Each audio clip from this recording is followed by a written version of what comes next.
ओम नमो भगवते वासुदेवाय। ओम नमो भगवते वासुदेवाय। ओम नमो भगवते वासुदेवाय। ओम अज्ञानतिमिरान्धस्य ज्ञानाञ्जनेयशलाकया चक्षुरुन्मिलितं येन तस्मै श्रीगुरवे नमः। श्रीचैतन्यमनोभीष्टं स्थापितं येन भूतले स्वयं रूपा कदा मह्यं तदा स्वावदन्तिहं। हे कृष्णा करुणा सिन्धो दीनबन्धो जगत्पते कोपेशा गोपिका कान्ता राधा कान्ता नमोऽस्तु ते। तप्त कांचन गौरंगी राधे वृंदावनेश्वरी वृषभानुसुदे देवी प्रणमामि हरिप्रिये। वाञ्छाकल्पतरुभ्यश्च कृपसिन्धुभ्येव च पतितानां पावनेभ्यो वैष्णवेभ्यो नमो नमः। नमो विष्णुपादाय कृष्णप्रेष्ठाय भूतले श्रीमदे भक्तिवेदान्तस्वामिनिधि नामिने। नमस्ते सरस्वती देवी गौरवाणी प्रचारिणे निर्विशेष शून्यवादी पाश्चात्य देशधारिणे। जय श्री कृष्ण चैतन्य प्रभु नित्यानंद श्री अद्वैत गदाधर श्रीवासादि गौरभक्तवृंद। हरे कृष्णा कृष्ण कृष्ण हरे हरे। हरे राम राम राम हरे हरे। सर्वं कृष्णार्पणमस्तु सर्वं कृष्णार्पणं सर्वं कृष्णार्पणं। हरे Krishna dear all devotees. Hare Krishna. Welcome to you for the day 4 session 4. நம்ம இன்னைக்கு பார்க்க போறது பகவத்கீதையில சாப்டர் 4 உன்னத அறிவு. ஓகேவா? இன்னைக்கு நம்ம பார்க்க போற சாப்டர் என்ன அப்படின்னா பகவானை பத்தின உன்னத அறிவு, ஆழ்நிலை உணர்வு. பகவானை பத்தின என்ன மாதிரியான ஞானத்தை அவங்க நமக்கு கொடுக்க போறாங்கிறத நம்ம இந்த சாப்டர்ல பார்க்க போறோம். அதை உணர்ந்தோம் அப்படின்னா என்ன அர்த்தம் அப்படின்னா நம்ம செய்யக்கூடிய கர்மங்களை ஞான பார்வையோட செய்வோம். ஓகேவா? நேற்று கிளாஸ் நம்ம பார்த்தது என்ன அப்படின்னா வெறும் கர்ம யோகம். இது ஞான கர்ம யோகம்னு எடுத்துக்கலாம். ஓகேவா? ஞானத்தோட நம்ம கர்மத்தை எப்படி செய்யணும், அதாவது கர்மாலேயே 3 விதமான கர்மான்னு சொல்லியிருக்கோம். கர்மா, விகர்மா அண்ட் அகர்மா. ஓகேவா? எப்படி நம்மளுடைய செயல்களை செயல்கள் மேல பந்தப்படாம பலன்கள் மேலேயும் விருப்பப்படாம நம்ம செயல்களை செய்ய முடியும். அப்படிதான் இது பகவான் சொல்லி கொடுக்க போறாங்க. இதுதான் டிரான்சரண்டல் நாலேஜ் ஆஃப் பகவான். ஓகேவா? இன்னைக்கு நம்ம இந்த செஷனுக்குள்ள நம்ம இன்னைக்கு போக போறோம். அதுக்கு முன்னாடி நான் பிரம்ம சம்ஹிதையில இருந்து ஒரு ஃபர்ஸ்ட் ஸ்லோகா அதை நான் சொல்லிடுறேன். பிரம்ம சம்ஹிதை அப்படிங்கிறது என்ன அப்படின்னா லார்ட் பிரம்மா, நம்மளுடைய பிரபஞ்சத்துக்கான கோஹெடட் பிரம்மா இருக்காங்கல்ல, பல பிரபஞ்சங்களை பகவான் விஷ்ணு உருவாக்கி இருக்கிறாங்க. அவங்களோட மூச்சு காற்றுல இருந்து அவங்க ஒருத்தரையும் விடக்கூடிய அந்த மூச்சு காற்றுல இருந்து பல பிரபஞ்சங்கள் வெளியில வந்துட்டே இருக்குது. அதுல நம்மளுடைய பிரபஞ்சம், நம்ம இப்ப இங்க வாழக்கூடிய இடம் அப்படிங்கிறதுக்கு ஒரு 400 பிரம்மா இருக்காங்க. அவங்க பகவானோட குளோரிஸை பத்தி பாடி இருக்கிறது தான் என்ன அப்படின்னு பாத்தீங்கன்னா, அவங்களுக்கு புகழ்ந்து பாடி இருக்கிறது தான் என்ன அப்படின்னா பிரம்ம சம்ஹிதை. அதுல ஃபர்ஸ்ட் ஸ்லோகா என்ன அப்படின்னா, ஈஸ்வர பரம கிருஷ்ணக சச்சிதானந்த விக்கிரக அநாதிராதில் கோவிந்தக சர்வ காரண காரணம் அப்படின்னு சொல்லியிருக்காங்க. அதாவது பகவான் தான் என்ன எல்லா காரணங்களுக்கும் காரணம். எது நடக்குதோ சரியா, எந்த ஒரு விஷயம் நடைபெறுதோ அது எல்லாத்துக்குமே யாரு முழுமுதற் காரணமா இருப்பாங்க அப்படின்னா பகவான் தான். நேற்று கிளாஸ்ல பார்த்தோம், எந்த ஒரு செயல் செஞ்சாலுமே அதுக்கு தான் தான் கர்த்தான்னு யார் நினைச்சுப்பாங்க? அறிவில்லாதவர்கள், மூடர்கள் தான். ஓகேவா? அந்த ஞானம் இல்லாதவர்கள் தான் என்ன செய்வாங்க? செயலுக்கான கர்த்தா தன்னன்னு நினைச்சுக்கிட்டு தனக்கான பெருமைகளுக்காக அவங்க ஆசைப்பட்டுட்டு இருப்பாங்க. பட் எல்லா காரணத்துக்கும் யார் காரணம் அப்படின்னா பகவான், the supreme personality of Godhead. அவங்க இல்ல அப்படின்னா எதுவுமே இந்த உலகத்துல என்ன எதுவுமே இருக்காது. ஏன்னா அவங்கதான் கிரியேட் பண்றாங்க, அவங்கதான் எல்லாத்தையும் மெயின்டைன் அண்ட் கண்ட்ரோலும் பண்ணிட்டு இருக்காங்க. ஃபைனலா டிவாஸ்டேட் பண்றதும் அவங்கதான், அனிகிலேட் பண்றதும் அவங்கதான். ஓகேவா? அவங்கதான் பரம ஈஸ்வரன், பரந்தாமத்துல வசிக்கக்கூடியவங்க. அவங்கதான் கிருஷ்ணர். அங்க இருக்கக்கூடியவங்க, கோலோக பிருந்தாவனத்துல இருக்கக்கூடியவங்களை என்னன்னு சொல்றோம் அப்படின்னா கிருஷ்ண பகவான். ஓகேவா? அதுக்கப்புறம் தான் வைகுண்ட லோகங்கள் வருது, அதுக்கப்புறம் தான் இந்த பௌதிக உலகம் வருது. அவங்களோட ரூபம் எப்படி இருக்கும், பகவானோட கிருஷ்ணரோட ரூபம் எப்படி இருக்கும் அப்படின்னு பகவானை பத்தின ஞானம் தெரிஞ்சவங்களுக்கு தெரிஞ்சிருக்கும். சச்சிதானந்த விக்கிரக. ஓகேவா? சத்து சித்து ஆனந்தம் 3 இருக்கு. ஓகேவா? அதாவது அவங்க பூரண உண்மை, அடுத்தது என்ன அப்படின்னா கம்ப்ளீட்டா அவங்க எட்டர்னல், அப்புறம் absolute truth and then bliss. இந்த 3 கொடுக்கக்கூடியவங்க. ஓகேவா? அவங்களை பத்தின பூரண உண்மை நம்மளுக்கு தெரிஞ்சிருக்கணும். அடுத்தது அவங்க எட்டர்னல் நித்தியமானவங்க, அப்புறம் அவங்க ஆனந்தத்தை கொடுக்கக்கூடியவங்க. இந்த 3 சேர்ந்ததுதான் யாரு அப்படின்னா பகவான். சோ ஈஸ்வர பரம கிருஷ்ணக சச்சிதானந்த விக்கிரக அநாதிர் ஆதிர் கோவிந்தக. அநாதிர் அப்படின்னா அநாதிகால வருஷத்துக்கு முன்னாடியே. எதுக்கு இந்த ஸ்லோகம் சொல்ல போறேங்கிறது உங்களுக்கு சொல்லிட்டு இருக்கேங்கிறது உங்களுக்கு பின்னாடி வரக்கூடிய கீதையை எப்ப யாருக்கு உபதேசம் பண்ணினாங்க ஃபர்ஸ்ட் அப்படின்னு அந்த காலம் சொல்லும் போது உங்களுக்கு தெரியும் அநாதிர் அப்படிங்கிற வேர்டை ஏன் இங்க நான் மென்ஷன் பண்றேன்னு. ஓகேவா? அவங்க ரொம்ப பழமையானவங்க. அவங்க தோன்றின காலம் அப்படிங்கிறது யாராலையுமே கணக்கிலேயே எடுத்துக்க முடியாதது. அநாதிர் ஆதிர் கோவிந்த், அவங்கதான் ஆதியானவங்க. ஃபர்ஸ்ட் அவங்கதான். ஓகேவா? ஃபர்ஸ்ட் அவங்கதான். அப்படி இருக்கக்கூடிய இந்த கோவிந்தரை நான் வணங்குகிறேன் அப்படின்னு சொல்லிட்டு பிரம்ம சம்ஹிதையில ஃபர்ஸ்ட் ஸ்லோகா பகவானை பார்த்து யாரு குளோரிஃபை பண்ணிருப்பா அப்படின்னா பிரம்மர். அந்த ஸ்லோகா தான் இப்ப பிரம்ம சம்ஹிதை வாசிச்சாங்க. கல்பனா மாதாஜியும் தேசிகனன் மாதாஜியும் இப்ப நமக்கு வாசிச்சு கொடுத்தாங்க. ஹரே கிருஷ்ணா.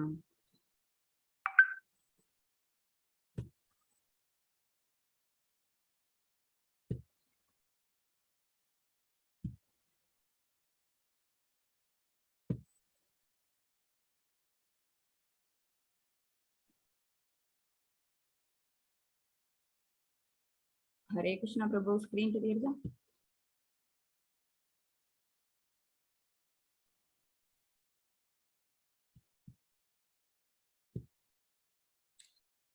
ஹரே கிருஷ்ணா. தெரியுது மாதாஜி. இப்பதான் yes yes. Hare Krishna. So அத்தியாயம் 4 ஞான யோகம், ஞான கர்ம யோகம்னு வச்சுக்கலாம்னு சொல்லியிருக்கேன். ஓகேவா? ஏன்னா இதுலயும் வந்து கர்மங்கள் பத்தி சொல்லப்பட்டிருக்குது.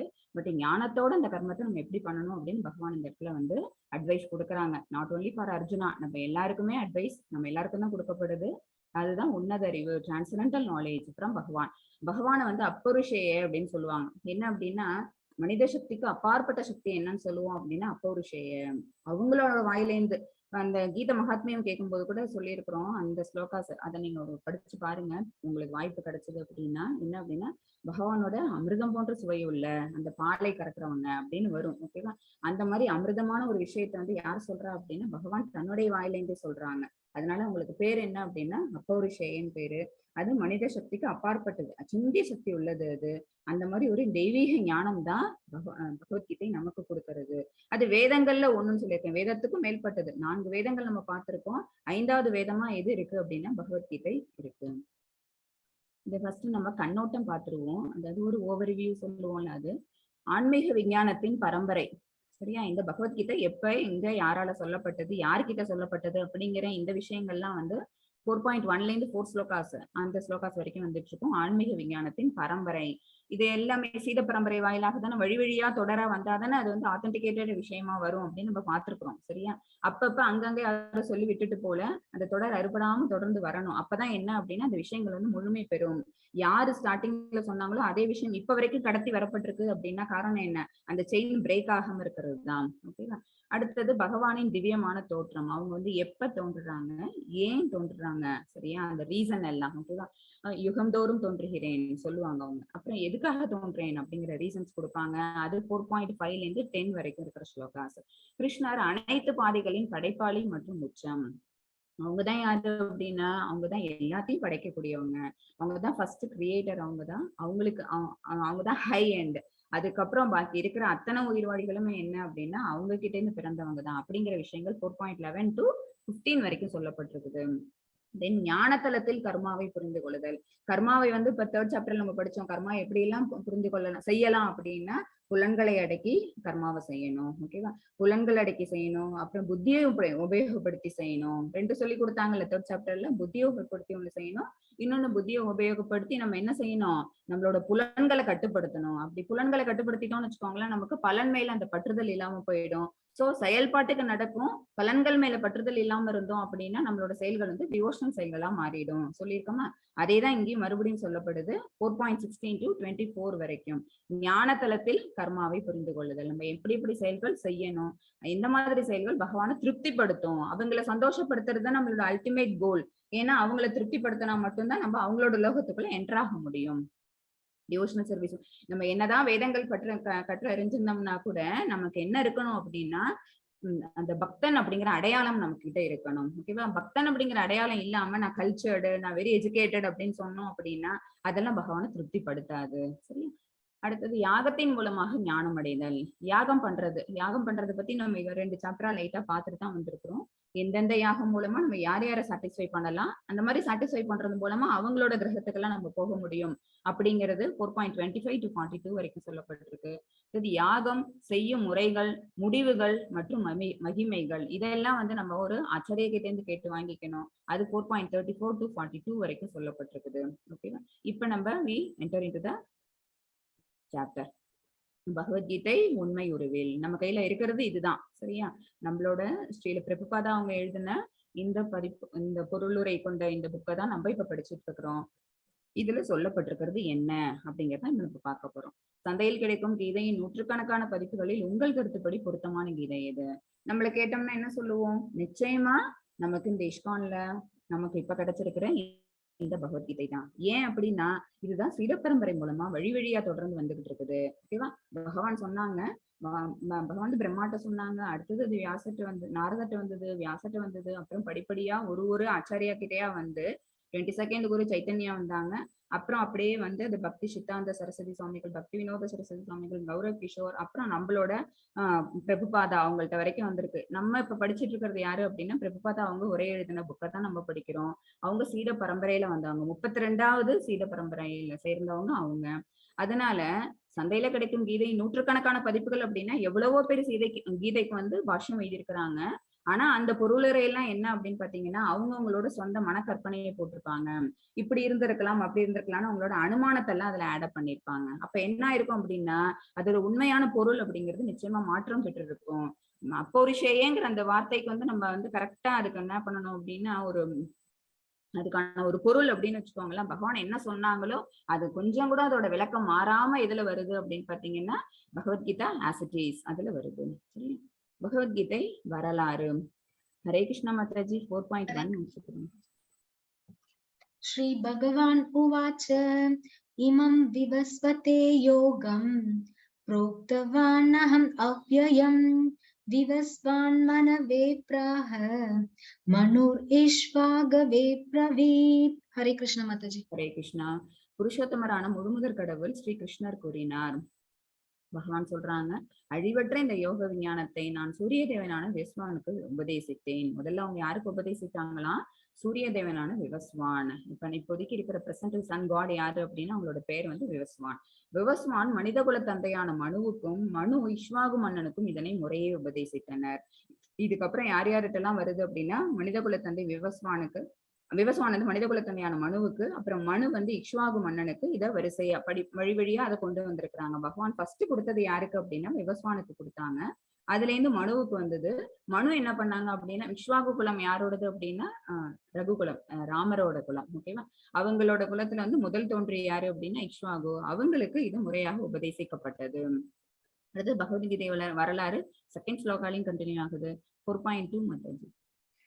हरे कृष्ण माताजी. एवं परंपरा प्राप्तम् इमं राजर्षयो विदुः सकाले नेह महता योगो नष्ट परन्तप. हरे कृष्ण माताजी. ஹரே கிருஷ்ணா. உன்னதமான இவ்விஞ்ஞானம் சீடர்களின் சங்கிலி தொடர் மூலமாக பெறப்பட்டு அவ்வாறே புனிதமான மன்னர்களால் உணரப்பட்டது. சரியா? உன்னதமான இவ்விஞ்ஞானம் இந்த பகவத்கீதை பகவானால சொல்லப்பட்டது என்ன அப்படின்னு பாத்தீங்கன்னா இது ஒரு விஞ்ஞானம். ஓகேவா? அது வந்து நம்ம பாடி அண்ட் சோல் ரிலேஷன்ஷிப் என்னங்கிறத காட்டுது. அடுத்தது சோலுக்கும் சூப்பர் சோலுக்குள்ள ரிலேஷன்ஷிப் என்னன்னு காட்டுது. நம்ம எதுக்காக இங்க வந்திருக்கோம், ஏன் இந்த பௌதிக உலகத்துக்கு நம்ம தவறி விழுந்தோம், மறுபடியும் நம்ம செல்ல வேண்டிய இடம் என்ன அப்படிங்கறதெல்லாம் காட்டுது. இந்த அறிவு எல்லாத்தையும் இந்த ஞானம் எல்லாத்தையும் கொடுக்கக்கூடிய இந்த பகவத்கீதையானது சீடர்களின் சங்கிலி தொடர் மூலமாக பெறப்பட்டு அவ்வாறே புனிதமான மன்னர்களால் உணரப்பட்டது. மன்னர்கள் எல்லாருக்குமே அது சொல்லப்பட்டது. ஏன் காரணம் அப்படின்னு பாத்தீங்கன்னா மன்னர்கள் தான் என்ன செய்வாங்க அப்படின்னா அந்த ராஜ்யத்தை ஆளுவாங்க. அவங்களுக்கு ஒரு உன்னதமான ஞானம் கிடைச்சதுன்னாதான் அவங்க வழிபடிதானே எத்தாசரதி ஸ்டேட்டஸ். நேற்று பார்த்தோம்ல என்ன அப்படின்னா யார் ஒருத்தவங்க லீடரா இருக்காங்களோ, யார் ஒருத்தவங்க கிங்கா ரூல் பண்ணிட்டு இருக்காங்களோ அவங்க எந்த வழியில போறாங்களோ அதே வழியில்தான் அவங்களோட குடிமக்களும் போவாங்க. சரியா? அதனால அவங்களுக்கு இந்த விஞ்ஞானங்கள் உரைக்கப்பட்டது. ஆனால் காலப்போக்கில் அதோட விட்டு போகவே விஞ்ஞானம் மறைந்து விட்டதை போல தோன்றுகிறது. ஆனா என்ன ஆயிடுச்சு அப்படின்னா காலப்போக்குல இந்த சங்கிலி தொடர் ஏதோ இடத்துல பிரேக் ஆயிடுச்சு. பிரேக் ஆனதுனால மன்னர் டு மன்னர்னு அது என்ன ஆகல அப்படின்னா டிரான்ஸ்பர் ஆகி வரல. அதனால இவ்விஞ்ஞானம் மறைந்து விட்டதை போல தோன்றுகின்றது. அதுக்காக தான் பகவான் மறுபடியும் இந்த இடத்துல சரியா துவாபரயுகத்தோட எண்டுல குருக்ஷேத்திர போர்க்களத்துல வச்சு அர்ஜுனனுக்கு அந்த மயக்க நிலையை உருவாக்கி அந்த நேரத்துல இந்த விஞ்ஞானத்தை அவங்க மறுபடியும் கொடுக்குறாங்க. சரியா? ஃபர்ஸ்ட் சொல்லப்பட்ட அந்த விஞ்ஞானம் வந்து சங்கிலி தொடர் மூலமா வரிசையா பெறப்பட்டுக்கிட்டே வந்தது. மக்களை ரூல் பண்ணணும் அப்படின்னா மன்னர்களுக்கு தான் சிறந்த உபதேசங்கள் எடுத்து உரைக்கப்பட வேண்டும்.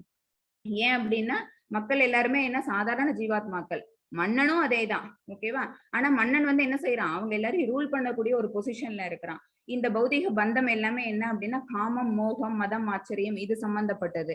இது எல்லாத்துல இருந்தும் மக்களை விடுவிச்சு அவங்க எல்லாருக்கும் வந்து என்ன அப்படின்னா ஒரு ஞானத்தை அறிக்கை கொடுக்கணும், அல்லது அவங்கள வந்து அவங்க இருக்கக்கூடிய அந்த பௌதிக தளத்துல இருந்து அவங்களை முன்னேற்றம் பெற வைக்கணும் அப்படின்னா அது யாருடைய கடமை? மன்னர் அந்த ராஜ்யத்தை ஆளக்கூடியவனோட கடமை. அதுக்காக அது வழி வழியா சொல்லப்பட்டு வந்தது. ஆனா நடுவுல அது பிரேக் ஆயிடுச்சு. மறைந்து விட்டதை போல தோன்றுகிறது அப்படின்னு பகவான் சொல்றாங்க. நேர்மையான குருவை எப்படி அடையாளம் காண்பது? ஓகேவா, ஒரு குரு இவங்க இவங்க இவங்க சொன்னாங்கன்னா கரெக்டா இருக்கும் அப்படின்னு எப்படி நம்ம அடையாளம் காண்பது அப்படின்னா, அவங்களுக்கு ஒரு குரு இருக்காங்களான்னு நம்ம பார்க்கணும். ஓகேவா, நம்ம இப்போ ஒருத்தவங்க குருவா ஏத்துக்கிட்டோம் அப்படின்னா அவங்க என்ன அப்படின்னா சரியான சீட பரம்பரையில வந்துகிட்டு இருக்கவங்களா, அந்த ஆச்சாரியா வந்து ஆத்தென்டிகேட்டட் குருவை தான் அவங்க கடைபிடிச்சிட்டு இருக்காங்களா, அவங்க சொல்ற விஷயங்கள் எல்லாத்தையும் அவங்க ஃபாலோ பண்றாங்களா அப்படிங்கறது தெரிஞ்சுக்கணும். அதுதான் நேர்மையான குருவுக்கான முதல் குவாலிபிகேஷன் அது. இதுல வந்து ஒரு ஸ்லோகா ஒண்ணு வருது பாருங்க. ஹரே கிருஷ்ணா. சம்பிரதாய விஹினாயே மந்திரஸ்தே நிஷ்பால மதஹதா கலௌ பவிஷ்யந்தி சத்வரா சம்பிரதாயின சத்வரா சம்பிரதாயின ஸ்ரீ பிரம்ம ருத்ர சனக் வைஷ்ணவா க்ஷிதி பவனா கத்வாரஸ்தே கலௌ பவ்யாஹை உட்காலே புருஷோத் மத்தத கலௌ பவிஷ்யந்தி. சிஷ்ய முறைப்படி வராத எந்த மந்திரமும் பலனற்றதாக கருதப்படுகிறது. ஓகேவா, எதுவுமே வந்து என்ன அப்படின்னா ஒரு சீத பரம்பரை மூலமா தான் சொல்லப்பட்டு வரணும். இல்ல அப்படின்னா அதுக்கு வந்து வேல்யூ கிடையாது, அது வர்த்லெஸ். எனவே 4 தெய்வீக நபர்கள் கலியுகத்தில் தோன்றிய சிஷ்ய பள்ளிகளுக்கு தோன்றுவார்கள். 4 தெய்வீக நபர்கள் வருவாங்க, இது சொல்லப்பட்டிருக்குது. ஓகேவா, இந்த 4 வைஷ்ணவ சம்பிரதாயங்களின் ஸ்தாபகர்கள் லக்ஷ்மி அல்லது ஸ்ரீ, பிரம்மா, ருத்ர மற்றும் சனகரிஷி மற்றும் கலியுகத்தின் ஆச்சாரியர்கள் அவர்களை பின்பற்றும் ஒரிசாவில் உள்ள புனித நகரமான புருஷோத்தமாவில் தோன்றுவார்கள். பாகவதத்துல சொல்லப்பட்டிருக்கிற உண்மை இது. இந்த ஸ்லோகம் என்ன சொல்ல வருது அப்படின்னு பாத்தீங்கன்னா, பகவான் அவங்க கிட்ட இருந்து சொல்லப்பட்ட அந்த விஞ்ஞானத்தை வந்து யார் எடுத்து உரைப்பாங்க அப்படின்னா பிரம்மா, லக்ஷ்மி, லார்ட் சிவா அண்ட் 4 குமாராஸ். 4 விதமான சம்பிரதாயங்கள் இருக்குது. இந்த 4 சம்பிரதாயத்துல ஏதோ ஒன்னத்தை தான் எல்லாரும் ஃபாலோ பண்ணுவாங்க. பக்தர்களா இருக்கக்கூடியவங்க எல்லாருமே இந்த ஏதோ ஒரு சம்பிரதாயத்துக்கு கீழே தான் வருவோம். நம்மளோட இஸ்கான் எதுல வராங்க அப்படின்னா லார்டு பிரம்மாவோட அந்த பிரம்ம கௌடிய சம்பிரதாயத்துல வருவாங்க. ஓகேவா, அதை யார் ஃபாலோ பண்ணிட்டு வந்தாங்க அப்படின்னா மத்வாச்சாரியா கிட்ட இருந்து தான் அது ஒரு சீடனா அது கடத்தப்பட்டு வந்து அது யாருக்கிட்ட வரைக்கும் வந்திருக்கு அப்படின்னா பிரபுபாதா வரைக்கும் வந்திருக்குது. ஸ்ரீ லக்ஷ்மி சம்பிரதாயம், அதை யாரு ஃபாலோ பண்ணிட்டு இருந்தாங்க, அதை யார் தோற்றுவிச்சாங்க அந்த சம்பிரதாயத்தை அப்படின்னு பாத்தீங்கன்னா ராமானுஜாச்சாரியா. லார்டு சிவா அது ருத்ர சம்பிரதாயம்னு பேரு. லக்ஷ்மி சம்பிரதாயம், அடுத்தது ருத்ர சம்பிரதாயம். ருத்ர சம்பிரதாயத்தை ஃபாலோ பண்ணவங்க யாரு அப்படின்னு பாத்தீங்கன்னா விஷ்ணு சுவாமி. அவங்கதான் அதை கிரியேட் பண்ணாங்க, அதை ஃபாலோ பண்ணிட்டு வரக்கூடியவங்க இருக்கிறாங்க. தென் குமார சம்பிரதாயம், 4 குமாராஸ் இருக்காங்கல்ல, பிரம்மாவோட குமாராஸ், அது குமார சம்பிரதாயம். அதை யார் தோற்றுவிச்சாங்க அப்படின்னு பாத்தீங்கன்னா நிம்பகாச்சாரியா. சோ இவங்க அந்த 4 ஆச்சாரியர்களும் என்ன பண்ணாங்க அப்படின்னா 4 விதமான சம்பிரதாயங்களை ஃபாலோ பண்ணாங்க. ஓகேவா, அதுல நம்ம இஸ்கான் ஃபாலோ பண்ணிட்டு இருக்கிறது எது அப்படின்னா மத்வாச்சாரியா உருவாக்குன அந்த பிரம்ம கௌடிய சம்பிரதாயம். அதுதான் நம்ம ஃபாலோ பண்ணிட்டு இருக்கிறோம். இது வந்து அவர்களை பின்பற்றும் ஒரிசாவில் உள்ள புனித நகரமான புருஷோத்தமாவில் தோன்றுவார்கள் அப்படின்னு பாகவதத்துல சொல்லப்பட்டிருக்குது. நம்மள ஹரே கிருஷ்ணா மூமெண்ட் இருக்குல்ல, இஸ்கான் மூமெண்ட், அது ஃபாலோ பண்றது இட் பிலாங்ஸ் டு பிரம்ம மாதவ கௌடிய சம்பிரதாயா. இதுதான் வந்து பிரம்ம சம்பிரதாயத்துக்கு கீழே வந்த மத்வாச்சாரியர் உருவாக்குனது. இதுதான் பிரம்ம மாதவ கௌடிய சம்பிரதாயா. ஸ்ரீமத் பகவத்கீதா ரெக்கமெண்ட்ஸ் ஏவம் பரம்பரா பிராப்தம் இமம் ராஜஸ்யோ விதுஹு சகாலேன மகதா யோகோ நஷ்ட பரந்தப. செகண்ட் ஸ்லோகா படிச்சோம்ல, அதுதான் அது. இது வழியா பாத்தீங்க இந்த இமேஜ்ல பாத்தீங்க அப்படின்னா 32 ஆச்சாரியாசும் இருப்பாங்க. இதுல கிருஷ்ணருக்கு அப்புறமா யாரு பிரம்மருக்கு சொல்லப்பட்டது, அடுத்தது பிரம்ம கிட்ட இருந்து நாரதருக்கு வந்தது, அடுத்தது வியாசருக்கு வந்தது, அடுத்தது மத்வாச்சாரியருக்கு வந்தது. அதுக்கப்புறமா அது வரிசையா அது ஒரு சீட பரம்பரையா அது கடத்தப்பட்டு யார் வரைக்கும் வந்து சேர்ந்திருக்கு அப்படின்னு பாத்தீங்கன்னா நம்மளோட பிரபுபாதா. அவங்கதான் வந்து 32nd குரு. அவங்கதான் வந்து இந்த இஸ்கானை ஃபவுண்ட் பண்ணவங்களும் கூட. ஹரே கிருஷ்ணா மூமெண்ட் ஃபாலோ பண்ணிட்டு இருக்கிற சம்பிரதாயம் எது அப்படின்னா பிரம்ம மாதவ கௌடிய சம்பிரதாயா. சோ இது பாருங்க, சீட பரம்பரை அறுபடாம பகவான் கிட்ட இருந்து ஸ்ட்ரெயிட்டா அவங்க சொன்ன அத்தனை அந்த என்ன வேதிக் ஸ்கிரிப்சர்ஸ் அவங்க சொன்னாங்களோ அது மாறாம அதை கொண்டு வந்திருக்கிறவங்க நம்மளோட சம்பிரதாயம் பிரம்ம மாதவ கௌடிய சம்பிரதாயம். இவங்க யாரு அப்படின்னா பிருந்தாவனத்துல இருக்கக்கூடிய 6 கோஸ்வாமிகள். ஓகேவா, இவங்க பிருந்தாவனம் வந்து பகவான் அவங்க ஆட்சி பண்ணின இடம். சாரி, அவங்க பிறந்து வளர்ந்து அவங்க வந்து இருக்கு அவங்களோட லீலைகள் எல்லாமே பகவானோட லீலைகள் எல்லாமே நடந்த இடம் எது அப்படின்னா பிருந்தாவன். கோஸ்வாமிகள் எல்லாருமே அங்க போய் இருந்து அங்க இருக்கிற பிருந்தாவனை வந்து சேவிக்கணும், அவங்களுக்கு சேவை பண்ணணும் அப்படிங்கிற ஈடுபாட்டோட இருந்துட்டு இருப்பாங்க. கோஸ்வாமி அப்படின்னா என்ன அர்த்தம்னா புலன்களை கட்டுப்படுத்தினவங்கன்னு அர்த்தம். ஓகேவா, புலன்களுக்கு அதிபதி. பகவான் அப்படிதான். அவங்க வந்து என்ன அப்படின்னா அவங்களுக்கு எந்த குணமும் கிடையாது, அவங்க நிர்குணவாதி. அதே மாதிரி புலன்கள் எல்லாத்துக்கும் அப்பாற்பட்டவங்க. அவங்க எல்லா சென்சஸையும் கண்ட்ரோல் பண்ணவங்க. அவங்க அந்த மாதிரி சென்சஸை கண்ட்ரோல் பண்ண ஒரு தூய பக்தனாலையும் முடியும். கோ சுவாமின்னு சொல்லுவாங்க அல்லது கோதாசன்னு சொல்லுவோம். கோஸ்வாமிங்கிறதவங்க என்ன அப்படின்னு பாத்தீங்கன்னா எல்லா புலன்களையும் கட்டுப்படுத்திட்டு அனலாய்டு டிவோஷனல் சர்வீஸ் பண்றவங்க. கோதாசனா இருக்காங்க அப்படின்னா என்ன அர்த்தம், புலனிச்சைக்கு அடிமையாகி அவங்க பௌதிக வாழ்க்கையிலேயே அவங்க தன்னைத்தானே அவங்க உழந்துட்டு இருக்கிறவங்க அப்படிங்கிற மீனிங். ஓகேவா? இவங்க பிருந்தாவனத்தின் முக்கியமான 6 கோஸ்வாமிகள். இவங்க என்ன பண்ணாங்க அப்படின்னா கிருஷ்ணா மூமெண்ட்டை வளர்த்தாங்க. ஓகேவா? இவங்களை ஃபாலோ பண்ணி தான் சைத்தன்ய மகாபிரபுவை ஃபாலோ பண்ணி தான் இவங்க வந்தாங்க. இவங்க எல்லாருமே சேர்ந்து என்ன செஞ்சாங்க, ஹரிநாம சங்கீர்த்தனத்தை தான் பரப்புனாங்க. ஹரே கிருஷ்ண கிருஷ்ண கிருஷ்ண ஹரே ஹரே, ஹரே ராம ராம ராம ஹரே ஹரே. இந்த ஹரிநாம சங்கீர்த்தனத்தை உலகம் பூரா பரப்புறதுக்கு இவங்களோட பங்களிப்பு மிக முக்கியமானது. யார் யாரு அப்படின்னு பார்த்தோம்னா சூத கோஸ்வாமி இருக்காங்க, ரகுநாத பட்ட கோஸ்வாமி, ரகுநாத தாச கோஸ்வாமி, கோபாலப்பட்ட கோஸ்வாமி, சனாதன கோஸ்வாமி, தென் ரூப கோஸ்வாமி. இந்த 6 முக்கியமான கோஸ்வாமிகள். கீதையை புரிந்து கொள்வதற்கான தகுதி. கீதையை புரிஞ்சுக்கணும் அப்படின்னா நமக்கு ஒரு தகுதி வேணும்ல, அது என்னன்னு பகவான் சொல்றாங்க. மத்தாஜி 4.3. ஓகே. சயேவாயம் மயா தேத்ய யோக ப்ரோக்த புராதனஹ பக்தோசி மே சகாசேதி ரஹஸ்யம் ஏதத் உத்தமம். ஹரே கிருஷ்ணா. ஹரே கிருஷ்ணா. பரமனுடன் உறவு கொள்வதை பற்றிய அதே பழம்பெரும் விஞ்ஞானத்தை நான் என்று உனக்கு எடுத்துரைத்துள்ளேன். பரமனுடன் உறவு கொள்வது, அதுதான் சோல் அண்ட் சூப்பர் சோல் ரிலேஷன்ஷிப்னு சொன்னேன்ல, அதுதான். ஓகேவா?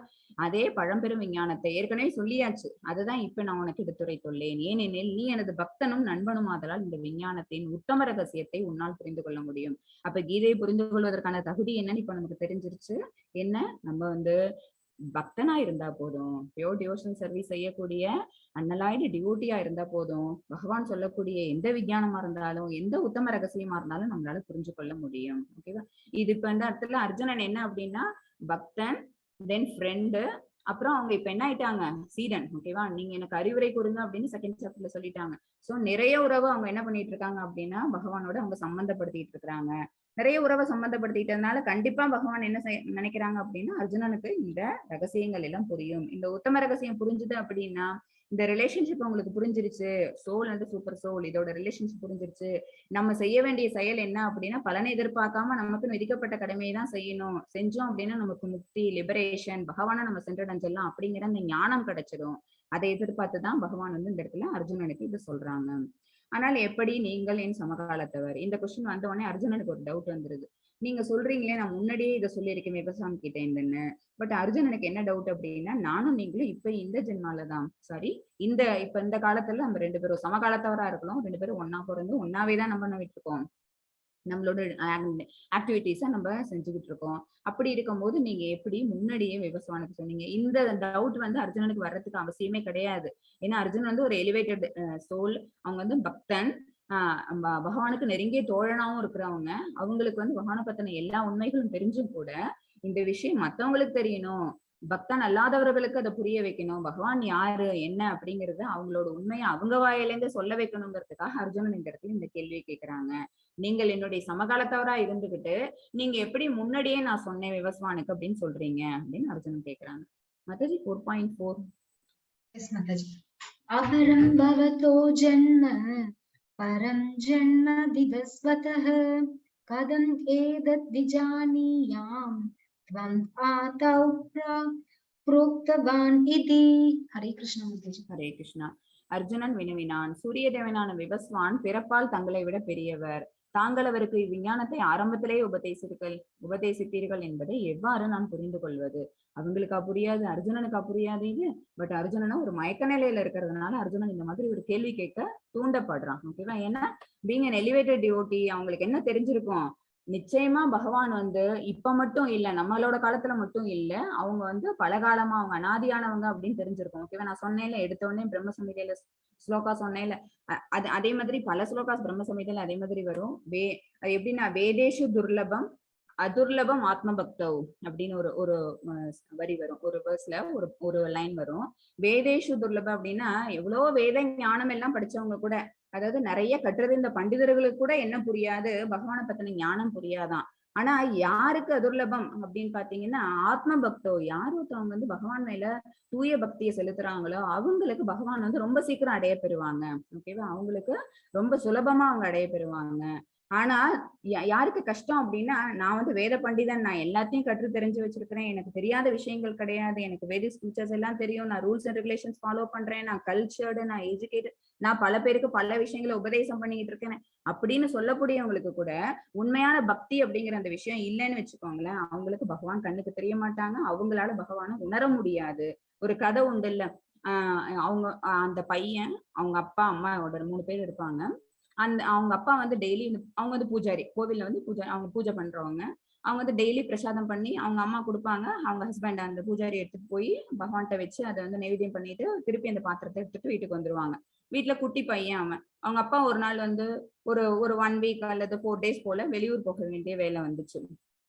ஸோ எனக்கு வேற ஒரு விஷயமா நான் வந்து வேற ஊருக்கு போணும்.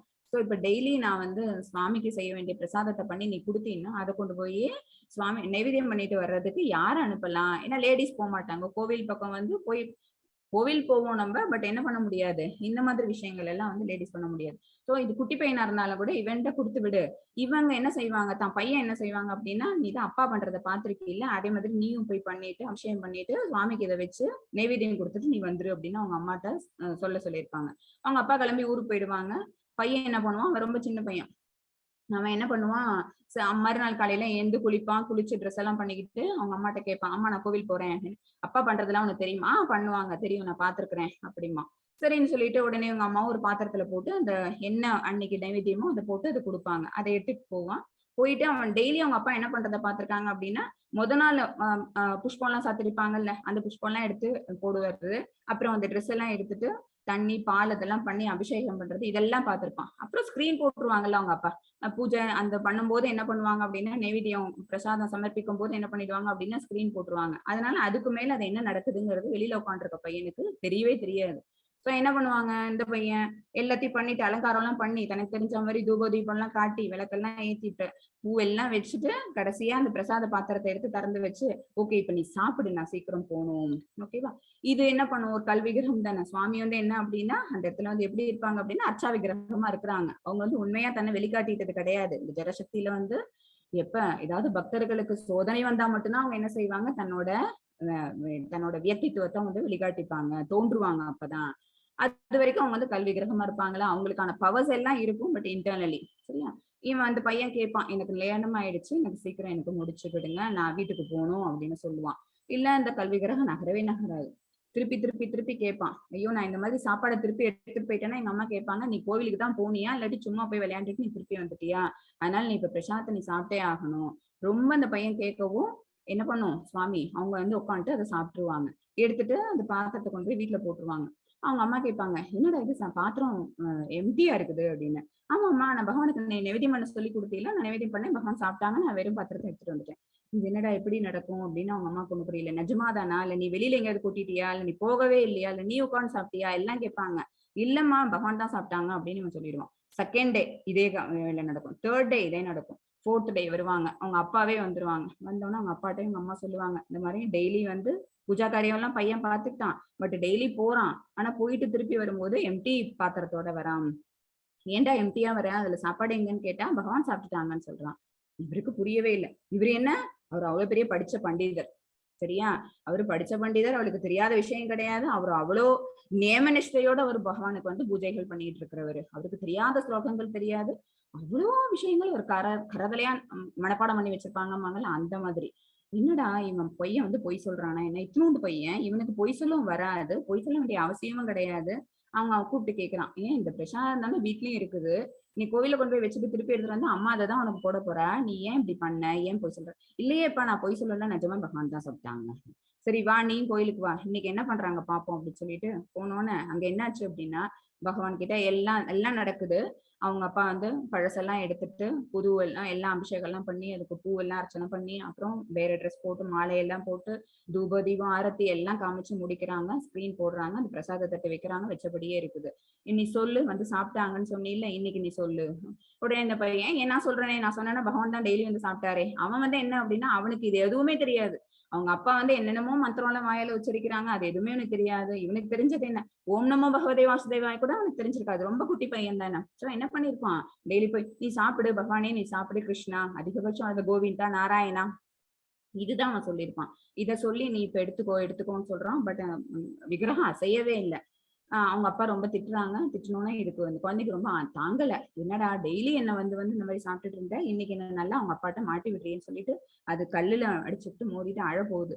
உடனே என்னாச்சு, பகவான் அந்த இடத்துல தன்னோட தூய பக்தனுக்கு இந்த மாதிரி ஒரு ஆபத்து வருது, அவங்க அப்பாவும் அடிக்கிறாங்க, அது தன்னைத்தானே துன்புறுத்திக்க போகுது அப்படிங்கிற எண்ணத்துல என்ன பண்றாங்க, பகவான் பிரத்யட்சமா வந்து அந்த பிரசாதத்தை எடுத்து அவங்க சாப்பிடுறாங்க. இதை பார்த்த உடனே யாருக்கு கண் கலங்குது, அவங்க அப்பாவுக்கு. ஓகேவா? ஏன் அப்படின்னா வேதேஷு, அவங்க வந்து எல்லா அவ்வளோ வேதங்கள் அத்தனையும் கற்றறிந்த ஒருத்தவங்க வேத பண்டிதர். அவங்களுக்கு என்ன இருந்தது, துர்லபமா இருந்த ஒரு விஷயம், இந்த பையன் இவன் வந்து எதுவுமே தெரியாது, கல்ச்சர்டா இல்ல, அவன் பாட்டுக்கு அவன் என்ன பண்ணனா, ஒரு நல்லபடியா கூட அவனால எதுவுமே செஞ்சிருக்க முடியாது. எதையும் ஒரு விஷயத்த நல்லா 100% செய்ய முடியுமா அப்படின்னு கேட்டா அந்த ஞானமும் அவனுக்கு கிடையாது. ஆனாலும் அவன் செஞ்ச இது எப்படி இருந்தது அப்படின்னா, தூய மனசோட அன்போடையும் பக்தியோடையும் வந்து பிரசாதத்தை சமர்ப்பணம் பண்ணான். ஓகேவா? ஆத்ம பக்தவ் அதுர்லபம். ஓகேவா? நீங்க உங்களுக்கு வந்து பிரம்ம சம்ஹிதை அந்த ஸ்லோகம் வந்து வாசிக்கக்கூடிய வாய்ப்பு கிடைச்சது அப்படின்னா அந்த ஸ்லோகம் வச்சு பாருங்க. அத்வைதம் அச்சுதம் அனாதி அனந்த ரூபம், அதுல வரும் அந்த ஸ்லோகம். வெரி இம்பார்ட்டன்ட் ஸ்லோகா, ரொம்ப மீனிங்ஃபுல்லா இருக்கும் அது. எதுக்கு இப்ப இதை சொல்ல வந்தேன் அப்படின்னா, பகவானை புரிஞ்சுக்கிறது அப்படிங்கிறது வந்து யாரால முடியாது அப்படின்னு பாத்தீங்கன்னா பக்தர்கள் இல்லாதவர்களுக்கு தான் முடியாது. இந்த விஞ்ஞானத்தை வந்து அர்ஜுனன் மாதிரி இருக்கக்கூடிய பியூர் டிவோட்டிஸ் யாரால கூட புரிஞ்சுக்க முடியும். ஓகேவா? அது வந்து நமக்கு சட்டைனா தெரிஞ்சிருக்கணும். அசுரர்களுக்கு தான் புரியாது, சுரா அத்தனை பேருக்கும் என்ன அப்படின்னா we can understand. இத சொல்லிட்டு அர்ஜுனன் கேக்குறாங்க, சூரிய தேவனான விவஸ்வான் வந்து உங்களை விட ரொம்ப மூத்தவங்க, அவங்களுக்கு இந்த விஞ்ஞானத்தை நீங்க எப்படி முன்னாடியே உபதேசித்திருக்க முடியும் அப்படிங்கிற அந்த டவுட் வந்து அர்ஜுனனுக்கு வருது. இப்ப வந்து நம்ம கீதை வந்து எத்தனை வருஷத்துக்கு முன்னாடி பேசப்பட்டது, அது எவ்வளவு நாளானது, எவ்வளவு பழைய ஒரு விஷயம் அது, அந்த விஞ்ஞானம்ங்கிறது எவ்வளவு வருடங்களுக்கு முன்னாடியே பேசப்பட்டதுங்கிறத வருட கணக்கு நம்ம இப்ப பார்க்க போறோம். இதுக்கு கவனிக்கலாம், கீதை எத்தனை வருடங்களுக்கு முன் பகவானால் பேசப்பட்டது. இந்த நம்ம எல்லாரையும் பாதுகாத்துட்டு இருக்காங்கல்ல, ஓகேவா? இந்த பிரம்மா அவங்களுக்கு வந்து 100 இயர்ஸ், அவங்களோட லைஃப் ஸ்பேன் பாத்தீங்க அப்படின்னா 100 இயர்ஸ். இந்த 100 இயர்ஸ்ங்கிறது என்ன அப்படின்னா நம்மளோட நம்ம லைஃப் ஸ்பேன் 100 இயர்ஸ் கிடையாது, அவங்களுக்கு வேற 100 இயர்ஸ். ஓகேவா? அதுல பிரம்மாவோட லைஃப் இப்ப எவ்வளவு முடிஞ்சிருச்சு அப்படின்னா 50 இயர்ஸ் முடிஞ்சிருச்சு. சரியா? இதை ஞாபகத்துல வச்சுக்கோங்க. அவங்களுக்கு வயசு 100, அதுல 50 வயசு அவங்க கடந்துட்டாங்க. சரியா? அவங்களோட லைஃப் எவ்வளவு அப்படின்னு பாத்தீங்கன்னா இந்த இமேஜ்ல பாத்தீங்கன்னா 311.04 ட்ரில்லியன் இயர்ஸ். ஓகேவா? அது எவ்வளவு அப்படின்னா 36,000 கல்பாஸ். அந்த ட்ரில்லியன் இயர்ஸ் உங்களுக்கு ஞாபகம் வச்சுக்க முடியல, 36,000 வருஷம் கல்பங்கள். கல்பம்னா என்ன அப்படின்னு பாத்தீங்கன்னா டே ஆஃப் பிரம்மா. சரியா? ஒரு பகல், பிரம்மாவோட ஒரு பகல் என்னன்னு சொல்லலாம் அப்படின்னா கல்பான்னு சொல்லலாம். அப்படி ஒரு பகல் இருந்ததுன்னா ஒரு இரவு இருக்குமா, அந்த இரவு முடிஞ்ச உடனே ஒரு டெம்பரரி டிவாஸ்டேஷன் வரும். அதாவது அந்த அந்த அழிவுங்கிறது வந்து ஒரு தடவை வந்து பூரணமா அழிஞ்சிடும், இன்னொரு தடவை பார்ஷியலா அழியும். ஓகேவா? எவ்ரி நைட் ஆஃப் பிரம்மா ஒரு பார்ஷியல் டிவாஸ்டேஷன் இருக்கும். ஃபுல் 100 முடிஞ்ச உடனே என்ன ஆகுது அப்படின்னா கம்ப்ளீட் டிவாஸ்டேஷன் இருக்கும். அதையும் ஞாபகம் வச்சுக்கோங்க. இந்த கணக்கு ரொம்ப புரியலன்னா பரவாயில்ல, விட்டுருங்க. பட் சிம்பிளான இந்த நாலேஜ் மட்டும் நீங்க எடுத்துக்கணுங்கிறதுக்காக சொல்றேன்.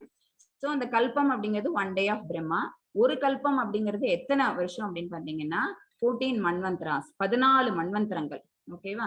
மன்வந்திரம் அப்படின்னா எத்தனை அப்படின்னு பாத்தீங்கன்னா மொத்தம் 71 திவ்ய யுகங்கள் சேர்ந்தது ஒரு மன்வந்திரம். மொத்தம் எத்தனை மன்வந்திரா இருக்கு இந்த லைஃப் ஆஃப் பிரம்மாக்குள்ள எத்தனை மன்வந்திரா வருது அப்படின்னா 14 மன்வந்திரங்கள் வருது.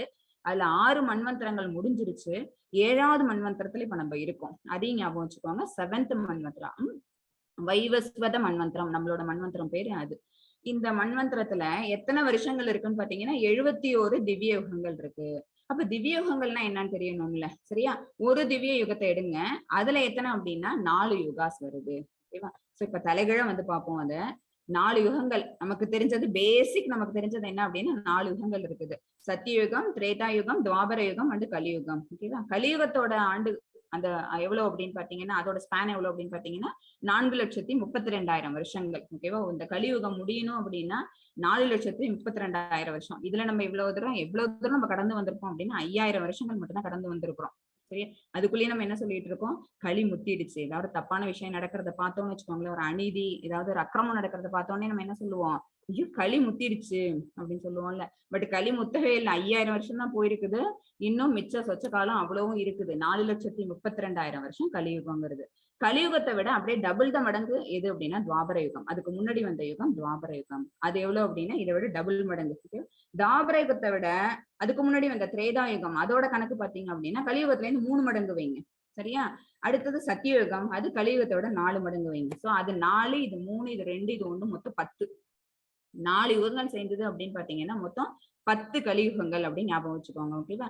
இந்த 4 யுகங்கள், அதாவது 10 கலியுகா இன்ட்டு 10ங்கிறது தான் ஒரு திவ்ய யுகம்.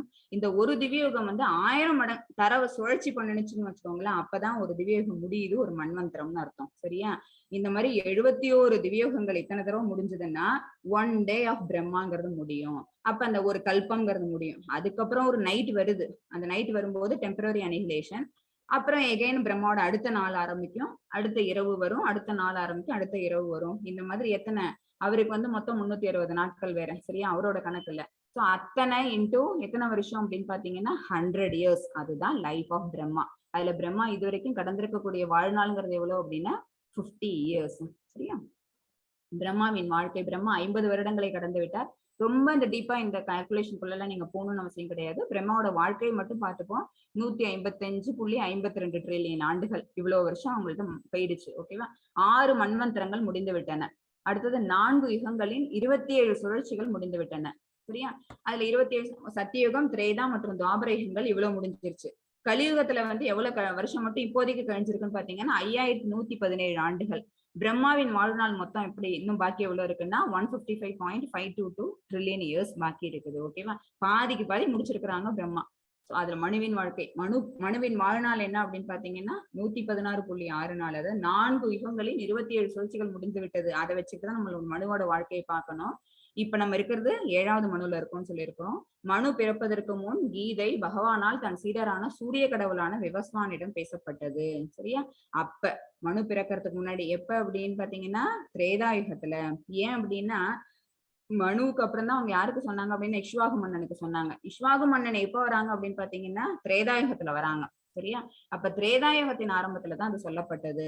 இக்ஷ்வாகு வம்சம்ங்கிறது எங்க அப்படின்னா ராமர் காலத்தது. ஓகேவா? ராமர் எந்த காலத்தை சேர்ந்தவங்க, எந்த யுகத்தை சேர்ந்தவங்க அப்படின்னா திரேதாயுகத்தை சேர்ந்தவங்க. அப்படின்னு வச்சு பாத்தீங்கன்னா எத்தனை வருஷம் ஆண்டுகள் ஆயிருக்கு பாருங்க. டோட்டலா ஒரு கணக்கு பார்த்தோம் அப்படின்னா கீதை பூமிக்கு வந்தது 2 மில்லியன் ஆண்டுகளுக்கு முன்பு, 2 மில்லியன் வருஷங்களுக்கு முன்னாடி மகாபாரதத்தில் கீதை பூமிக்கு வந்தது. மகாபாரதத்தில் கீதையின் வரலாற்றை நாம் பின்வருமாறு கண்டறியலாம். திரேதாயுகாதௌ சததோ விவஸ்வான் மனவேதாதௌ மனுஷ்ய லோக பிரத்யர்த்தம் கதாயேஷ்வகாவேதாதௌ இக்ஷ்வாகுனா ச கதிதோ வியாபிய லோகான் அவஸ்திதா. திரேதாயுகம் என்று அழைக்கப்படும் 1000 ஆண்டுகளின் தொடக்கத்தில் பரமாத்மாவுடனான உறவின் இந்த விஞ்ஞானம் விவஸ்வானால் மனுவுக்கு வழங்கப்பட்டது. மனு மனிதகுலத்தின் தந்தை என்பதால் இந்த பூமியின் மன்னனும் ராமச்சந்திரன் அவதரித்த ரகுவம்சத்தின் மூதாதையருமான மகாராஜா இக்ஷ்வாவுக்கு அதை கொடுத்தார். எனவே பகவத்கீதை மகாராஜா இக்ஷ்வாகு காலத்திலிருந்தே மனித சமுதாயத்தில் இருந்தது. ஓகேவா? அந்த காலத்துல திரேதா யுகத்துல இருந்து இருக்குன்னு வச்சுக்கோங்க. சோ திரேதா மற்றும் துவாபர யுகம் அது வந்து கலியுகத்துல இருந்து 5 மடங்கு மொத்தம் எடுத்து சேர்த்தீங்கன்னா அது 3 மடங்கு, இது 2 மடங்கு வருது. சோ இத்தனை வருஷம் கலியுகத்துல இத்தனை வருஷம் கழிஞ்சிருச்சு. ரெண்டுத்தையும் ஆட் பண்ணி பாத்தீங்க அப்படின்னா கீதை பூமிக்கு வந்தது 2 மில்லியன் இயர்ஸ்க்கு முன்னாடிங்கிறது தெரியும். ஹரே கிருஷ்ணா. மாதாஜி 4.5. ஸ்ரீ பகவான் உவாச்ச பஹூனி மே வ்யக்தீதானி ஜன்மானி தவசார்ஜுன தான்யஹம் வேத சர்வாணி நத்வம் வேத பரந்தப. ஹரே கிருஷ்ணா மாதாஜி. ஹரே கிருஷ்ணா. புருஷோத்தமரான முழுமுதற் கடவுள் கூறினார், நானும் நீயும் பற்பல பிறவிகளை கடந்துள்ளோம். என்னால் அவை எல்லாவற்றையும் நினைவு கொள்ள முடியும். ஆனால் எதிரிகளை தவிக்க செய்வோனே அது உன்னால் முடியாது. அர்ஜுனன் கேட்கறதுக்கு காரணம் என்ன? அர்ஜுனனுக்கு வந்து தெரியும் பகவான் யாரு. He knows God very well. அவங்களுக்கு வந்து பகவான் யாருன்னு தெரியும். பரம்பிரம்ம பரந்தாமன் அவங்க 10th சாப்டர்ல சொல்லுவாங்க. பரம்பிரம்ம பரந்தாம பவித்ரம் பரமம் பவான் புருஷம் சாஸ்வதம் தேவியும் ஆதி தெய்வம் அஜம் விபும். அதாவது அவங்கதான் ஆதியானவங்க, அவங்க ரொம்ப பழசானவங்க, அவங்க சரியா அவங்களோட தோற்றம்ங்கிறது யாருக்குமே தெரியாதது அப்படின்னு சொல்லி பகவானை பத்தி அவங்க பெருமையா சொல்லுவாங்க. அவங்களோட குளோரிபிகேஷன் எல்லாமே 10th சாப்டர்ல கொடுப்பாங்க. அப்படி தெரிஞ்ச ஒரு அர்ஜுனன் வந்து ஏன் பகவானை பத்தி கேட்டாங்க அப்படின்னா அவங்க தனக்கா கேட்கல, நமக்கா கேட்கறாங்கிறத நம்ம புரிஞ்சுக்கணும். சரியா? நார்மல் பீப்புள் நம்மள மாதிரி இருக்கக்கூடிய மக்களுக்கு என்ன தெரியாது அப்படின்னு பாத்தீங்கன்னா பகவானை பத்தின சரியான விஷயங்கள் தெரியாது. அவங்க எட்டர்னல், அவங்கதான் சுப்ரீம் பர்சனாலிட்டி, அவங்கதான் கண்ட்ரோலர் அப்படிங்கிற விஷயங்கள் நமக்கு தெரியாது. அதுக்காக கேட்ட கேள்வி அர்ஜுனன். அதனால பகவான் இப்ப அர்ஜுனட்ட சொல்றாங்க, நானும் நீயும் பற்பல பிறவிகளை கடந்துள்ளோம். ஒரு யுகத்திலயும் அவங்க 2 பேரும் ஒன்னாவே தான் பிறந்து வராங்க. ஓகேவா? சாதாரணமே நம்மளோட 4000 திவ்ய பிரபந்தெல்லாம் எடுத்தீங்கன்னா கூட மேல விஷ்ணு பகவான் அவங்களோட இருக்கக்கூடிய அவங்க எல்லாமே என்ன செய்வாங்க, ஒரு டைம் அவங்க தோற்றம் எடுத்து இங்க வரும்போதெல்லாம் அங்க இருக்கக்கூடியவங்களும் சேர்ந்து என்ன செய்வாங்க அப்படின்னா நித்தியஸ்வரிகள்னு பேரு. அவங்க எல்லாருமே பகவானுக்கு முன்னாடியே வந்து அவங்களுக்கு எல்லா ஏற்பாடும் இங்க பண்ணி வைப்பாங்க. ஓகேவா? நித்தியஸ்வரிகள் எப்படி ஏன் இங்க வராங்க அப்படின்னு பாத்தீங்கன்னா அவங்களை ஹெல்ப் பண்றதுக்காக. பகவான் ஒரு டைம் இங்க தோன்றும் போது அவங்க எல்லாருமே இங்க பிறப்பெடுத்து வராங்க. இங்கேயே என்ன நடக்குது பகவத்கீதையில பகவான் சொல்றது என்ன அப்படின்னு பாத்தீங்கன்னா, அர்ஜுனனும் பகவானும் ஒன்னாவே நரநாராயணர்களா சத்தியோகத்துல இருந்திருக்கிறாங்க. அப்புறம் ராமன் அண்ட் லக்ஷ்மணனா திரேதாயுகத்துல பிறந்தாங்க. இப்ப கிருஷ்ணன் அண்ட் அர்ஜுனனா துவாபர யுகத்துல பிறந்திருக்காங்க. பற்பல பிறவிகளை நாம 2 பேரும் சேர்ந்து கடந்துள்ளோம். என்னால அதை எல்லாத்தையும் நினைவு கொள்ள முடியும். ஏன் அப்படின்னா அர்ஜுனன் எப்படி பிறந்துடுறாங்க, பௌதிகுலத்தோட சம்பந்தப்பட்டு பிறந்துறாங்க. அவங்க அம்மாவோட மூலமா அவங்க பிறக்கறதுனால அவங்களுக்கு என்ன ஆகுது அப்படின்னு பாத்தீங்கன்னா, இந்த முகுணங்களோட சம்பந்தம் அவங்களுக்கு இருக்குது. பௌதிக வாழ்க்கை வாழ்ந்துட்டு இருக்காங்க. இந்த குணங்கள் அவங்களை ஆட்டி படைக்கிறதுனால, மாயைக்கு கண்ட்ரோல் ஆயிருக்கிறதுனால அவங்களோட சென்சஸ் எல்லாமே எப்படி இருக்கு, டிஃபெக்டிவா இருக்குது. அவங்களால என்ன பண்ண முடியல, ஞாபகம் வச்சுக்க முடியல. ஆனா பகவான் என்ன, ஹீஸ் அபோவ் ஆல். அவங்க நிர்குணவாதி. அவங்கள கண்ட்ரோல் பண்ணக்கூடிய மாயசக்திங்கிறது கிடையாது. மாயையே அவங்கள்ட்ட இருந்து பிரிஞ்சு வச்சது ஜடசக்தி தான். சரியா? சோ அதனால அவங்களால என்ன செய்ய முடியும், எப்ப எது நடந்ததோ எல்லாத்தையும் அவங்களால நினைவு கொள்ள முடியும். அது உன்னால் முடியாதுன்னு இந்த இடத்துல பகவான் அர்ஜுனனுக்கு சொல்றாங்க. கிருஷ்ணர் எப்படி தோன்றுகிறார், பகவான் எப்படி தோற்றம் கொடுக்குறாங்க அப்படிங்கிறது தெரிஞ்சுக்கணும். மாதாஜி 4.6. அஜோபி சன் அவ்யயாத்மா பூதானாம் ஈஸ்வரோபி சன் பிரக்ருதிம் ஸ்வம் அதிஷ்டாய சம்பவாம் யாத்ம மாயையா. ஹரே கிருஷ்ணா. ஹரே கிருஷ்ணா. நான் பிறப்பற்றவனாக இருந்தாலும் பகவான் என்ன அப்படின்னா பிறப்பெடுக்க மாட்டாங்க. ஓகேவா? எனது திவ்யமான உடல் அழிவற்றதாக இருந்தாலும், உயிர்வாழிகள் அனைவருக்கும் நானே இறைவனாக இருந்தாலும், நான் எனது சுயமான திவ்ய உருவில் ஒவ்வொரு யுகத்திலும் தோன்றுகின்றேன். இதுல வந்து வசுதேவருக்கும் தேவகிக்கும் அவங்க வந்து அந்த கரகிரகத்துல பிறக்கும்போது எப்படி பிறந்தாங்க அப்படின்னா, முதல்ல அவங்க தோன்றுனது 4 கை ரூபத்தோட தான். கையில புல்லாங்குழலும் 4 கை ரூபத்துலதான் அவங்க தோன்றுனாங்க. எது கையில வச்சிருக்காங்க பாருங்க, தாமரை மலர், கதை, அப்புறம் சங்கு சக்கரம். இதோட தான் அவங்க தோன்றுனாங்க. அவங்களுக்கு தன்னை யாருன்னு வெளிக்காட்டணும் அப்படிங்கிறதுக்காக தான் பகவான் தன்னோட சுய உருவுல வந்தாங்க. அதுக்கப்புறமா குடியிருக்கக்கூடிய மக்கள், ஓகேவா, அவங்க எல்லாரும் அதை பார்த்து குழம்பிடக்கூடாதுங்கிறதுக்காக அவங்க வந்து தன்னை 200 கிருஷ்ணாவா குட்டி குழந்தையா அவங்க தன்னை மாத்திக்கிறாங்க. தன்னோட சுய உருவத்திலேதான் அவங்க தோன்றுறாங்க அப்படிங்கிறதுக்காக தான் இந்த இடத்துல இந்த இமேஜ் கொடுத்துருக்கு. அவங்களுக்கு வந்து பிறப்புங்கிறது கிடையாது. ஓகேவா? ஏன் அப்படின்னா அவங்க யார்ட்டையும் பிறக்க முடியாது. அவங்க அனாதி காலத்தவங்க. ஓகேவா? அனந்த ரூபம். அவங்களுக்கு எக்கச்சக்கமான ரூபம் இருக்கும். அவங்களோட உடல் அப்படிங்கிறது அழிவற்றது. இந்த மகாபாரதத்திலே பாத்தீங்க அப்படின்னா அந்த குருஷேத்திர போர்க்களத்துல கிருஷ்ணரை நம்ம பார்க்கும்போது அவங்களுக்கு பேர குழந்தைங்களே இருந்தாங்க. துவாரகையில அவங்களோட பேர குழந்தைங்களாம் விளையாண்டுட்டு இருந்தது. ஓகேவா? ஆனாலும் கூட அவங்கள நம்ம எப்படி பாக்குறோம் அப்படின்னா 25 வயசு இளைஞனா தான் பாக்குறோம். எங்கேயுமே நம்மளால கிருஷ்ணரோட வயதான ஒரு சித்திரத்தை நம்மளால பார்க்க முடியாது. அவங்களோட உடலோ மனசோ எதுவுமே தளர்ச்சி அடையிறது கிடையாது. அவங்களுக்கு வயது அப்படிங்கிறது என்ன அப்படின்னா, அவங்க பேர குழந்தைகள் வச்சிருக்காங்கன்னா சாதாரணமா பௌதிகவாதியா இருந்தாங்கன்னா எப்படி இருப்போம் நம்ம எல்லாம், ரொம்ப நம்மளுடைய அந்த இளமை தோற்றம் அப்படிங்கிறதே கண்டிப்பா போயிருக்கும். ஆனா பகவானுக்கு என்ன, திவ்யமான உடல் பெற்றிருக்கிறதுனால அவங்களோட உடம்பு வந்து எப்பவுமே என்ன மாறாதது. உயிர்வாழிகள் அனைவருக்கும் நானே இறைவன். அவங்கதான் என்ன செய்யறாங்க அப்படின்னா எல்லாரையும் படைக்கிறாங்க.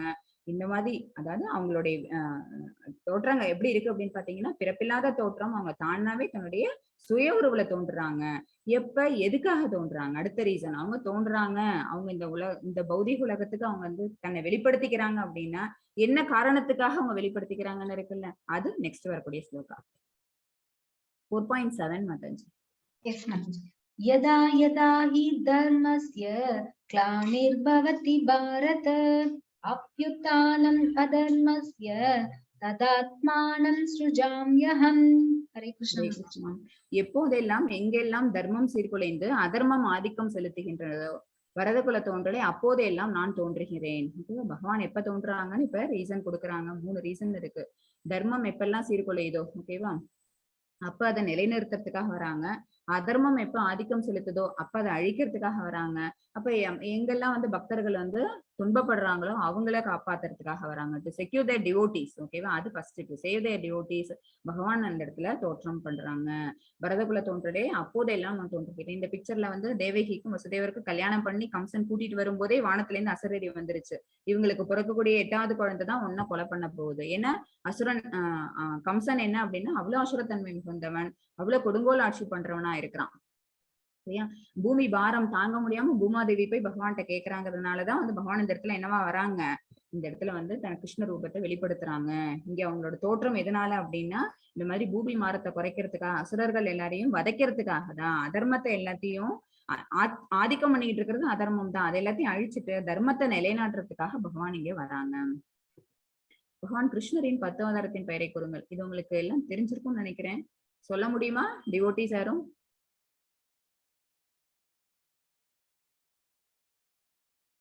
பகவான் கிருஷ்ணரின் 10 அவதாரங்கள்: மச்சாவதாரம், கூர்மாவதாரம், வாமன அவதாரம், நரசிம்ம அவதாரம், பரசுராம அவதாரம், ராமாவதாரம், கிருஷ்ணாவதாரம். என்ன டிவோட்டிஸ் எல்லாரும் அவ்வளவு கம்ப்ளீட் சைலண்டா இருக்கிறீங்க? இது மட்டும் இல்லாம பகவான் எடுத்த பல அவதாரங்கள் இருக்கு. ஓகேவா? அவங்க வந்து நமக்கு தெரிஞ்சது என்ன அப்படின்னா பேசிக்கா தெரிஞ்சது இது 10 அவதாரங்கள் தான். பட் பகவான் வந்து பல எண்ணற்ற அவதாரங்கள் எடுத்தாங்க. அதுக்கெல்லாம் வந்து அதெல்லாம் அப்படியே குரூப் குரூப்பா ஃபார்ம் பண்ணிருப்பாங்க. புருஷ அவதாரங்கள் இருக்கு, குண அவதாரங்கள் இருக்கு, தென் லீலா அவதாரம், தென் யுக அவதாரம், மன்வந்திர அவதாரம், அடுத்தது சத்தியாவேஷ அவதாரம். மொத்தம் 6 விதமான அவதாரங்களை அவங்களோட அவதாரங்கள் எல்லாத்தையும் பிரிக்கலாம். புத்தர் இருக்காங்கல்ல, அவங்க கூட பகவானோட ஒரு அவதாரம் அப்படின்னு சொல்லப்படுது. ஓகேவா? ஏன் அப்படின்னா எப்பெல்லாம் வந்து அதர்மம் தலை தூக்குதோ, எப்பெல்லாம் அசுரகுணம் ஒரு இடத்துல ஆதிக்கம் செலுத்தோ, அப்பெல்லாம் வந்து பகவான் வந்துட்டு தான் இருக்கிறாங்க. இப்ப கலியுகத்துல யார் வந்தா அப்படின்னா சைத்தன்ய மகாபிரபு. ஆனா அவங்க வந்து என்ன பண்ணல, யாரையும் உயிர் பலி பண்ணல. ஓகேவா? அவங்க என்ன பண்ணாங்க அப்படின்னா அதர்மத்தை விளக்கணும், தர்மத்தை நிலைநாட்டணும் அப்படிங்கிறதுக்காக ஹரிநாம சங்கீர்த்தனத்தை உலகம் பூரா அவங்க பரப்பிட்டு போனாங்க. அந்த யாகத்தை, அந்த வேள்வியை நம்ம சிறப்பா செஞ்சோம்னாலே என்ன ஆகும் அப்படின்னா தர்மம் செழிச்சு வளரும். கிருஷ்ணர் கலியுகத்தில் தோன்றுகிறாரா? இப்பதான் சொன்னோம். யாரு அப்படின்னா சைத்தன்ய மகாபிரபுவா தோன்றினவங்க பகவான் ஸ்ரீ கிருஷ்ணர். அவங்களோட ஒரு இன்கார்னேஷன் தான் யாரு அப்படின்னா சைத்தன்ய மகாபிரபு. ஏன் கிருஷ்ணர் தோன்றுகிறார்? மாதாஜி 4.8. எஸ் மாதாஜி.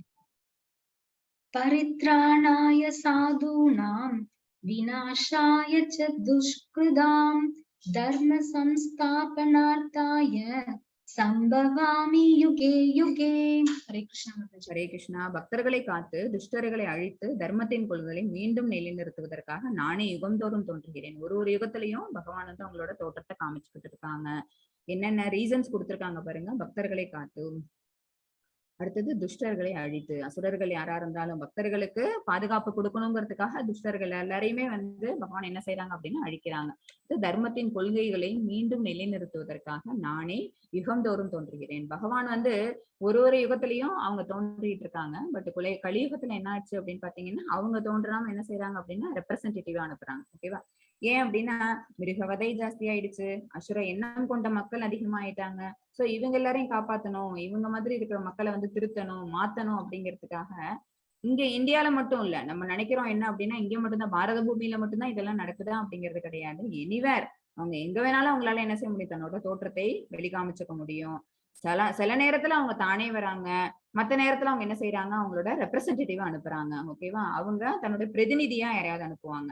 அப்ப எதுக்காக, மெயின் ரீசன் என்ன அப்படின்னு, பகவான் தோற்றத்தோட மெயின் ரீசன் என்ன அப்படின்னா சாது அவங்கள பாதுகாக்கிறதுக்காக.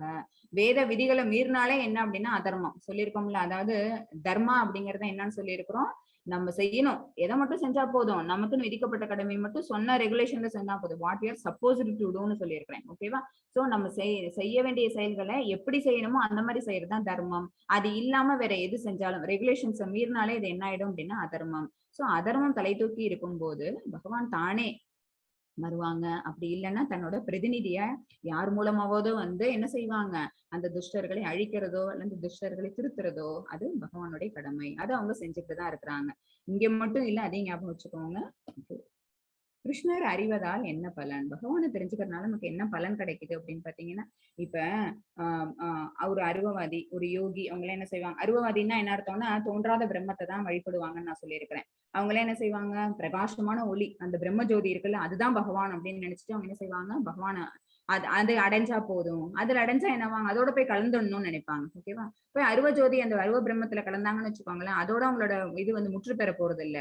ஏன்னா வாங்க அங்க போய் ஐக்கியம் ஆயிட்டு அங்க எவ்வளவு நாள் என்ஜாய் பண்ணணுமோ பண்ணிட்டு மறுபடியும் அவங்க எங்க வருவாங்கன்னா இதே பௌதிக உலகத்தை தான் திருப்பி வருவாங்க. ஒரு யோகியானவன், அஷ்டாங்க யோகத்தை பயிற்சி பண்ணினவங்க என்ன செய்வாங்க, ரொம்ப கடுமையான உடற்பயிற்சி, பிராணாயாம பயிற்சி எல்லாம் பண்ணிட்டு பகவான் அவங்க என்ன செய்வாங்க, தியானத்தின் மூலமா உள்ளுக்குள்ள உரையக்கூடிய பரமாத்மாவை பார்ப்பாங்க. அஷ்டாங்க யோக பயிற்சி செய்யறதோட பலன் என்ன அப்படின்னா தன்னுள்ளே இருக்கக்கூடிய பகவான உள்ளுக்குள்ளேயே அவங்களால என்ன பண்ண முடியும், சேவிக்க முடியும். ஓகேவா? அதை பண்றது மூலமா, அந்த தியானத்துல போறது மூலமா அவங்களால என்ன பண்ண முடியும் அப்படின்னா பகவானை தெரிஞ்சுக்கலாம். சோ கிருஷ்ணரை தெரிஞ்சுக்கிறதுக்கு இந்த மாதிரி பிரம்ம ஜோதியில கலக்கிறதுன்னு ஒண்ணு இருக்கு, அது அருவவாதிகள் செய்யக்கூடியது. யோகிகளோட கலாச்சாரம் என்ன அப்படின்னா யோகத்தை பயில்றது. ஆனா அவங்க 2 பேருமே என்ன பண்ணுவாங்க, பல கஷ்டங்கள் அடைவாங்க. ரொம்ப ரொம்ப ரொம்ப சிரமப்பட்டு நிறைய நிறைய வழிமுறைகள் எல்லாம் பின்பற்றி அப்புறம் தான் அவங்களுக்கு முக்தி கிடைக்கும். அப்படி கிடைச்சாலும் கூட ஒன்ஸ் அத என்ஜாய் பண்ணிட்டு அவங்க எங்க வருவாங்க, come back to the material world. ஆனா பக்தன் கிருஷ்ணரை அறிவதற்கான வெறும் வழி, சாதாரண வழி என்ன அப்படின்னா பக்தி செலுத்துறது. பக்தனுக்கு வந்து முக்தி கிடைச்சதுன்னு வச்சுக்கோங்களேன், ஹி நெவர் ரிட்டர்ன் பேக். அவன் திரும்பி இங்க வரவே போறதில்ல. ஏன் அப்படின்னா பக்தனுக்கு தெரியும் அவங்கதான் சுப்ரீம் பர்சனாலிட்டி, அவங்கதான் பரபிரம்மம். அந்த பரமபுருஷன் பகவான் அவங்க மேல நம்ம சேவை பண்ணணும் அப்படின்னா, அவங்களோட திருவடி தாமரை நம்ம எப்பவுமே நினைச்சிட்டு இருந்தோம் அப்படின்னா அவங்களோட லோகத்துக்கு நம்ம போயிடலாம். அப்படிங்கிற உண்மை யாருக்கு தெரியும் அப்படின்னா பக்தனுக்கு தான்.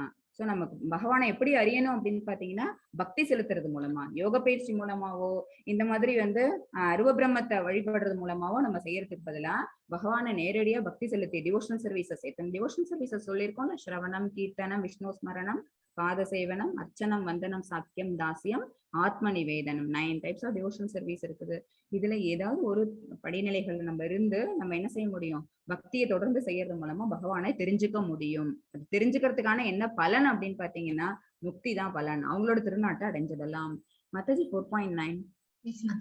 ஜன்ம கர்ம ச மே திவ்யம் ஏவம் யோ வேதி தத்வதஹ த்யக்வா தேஹம் புனர்ஜன்ம நைதி மான்யேதி சோர்ஜுன. ஹரே கிருஷ்ணா மாதாஜி. ஹரே கிருஷ்ணா. எனது தோற்றமும் செயல்களும் திவ்யமானவை என்பதை எவன் ஒருவன் அறிகின்றானோ அவன் இந்த உடலை விட்ட பின் மீண்டும் இப்பௌதிக உலகில் பிறவி எடுப்பதில்லை.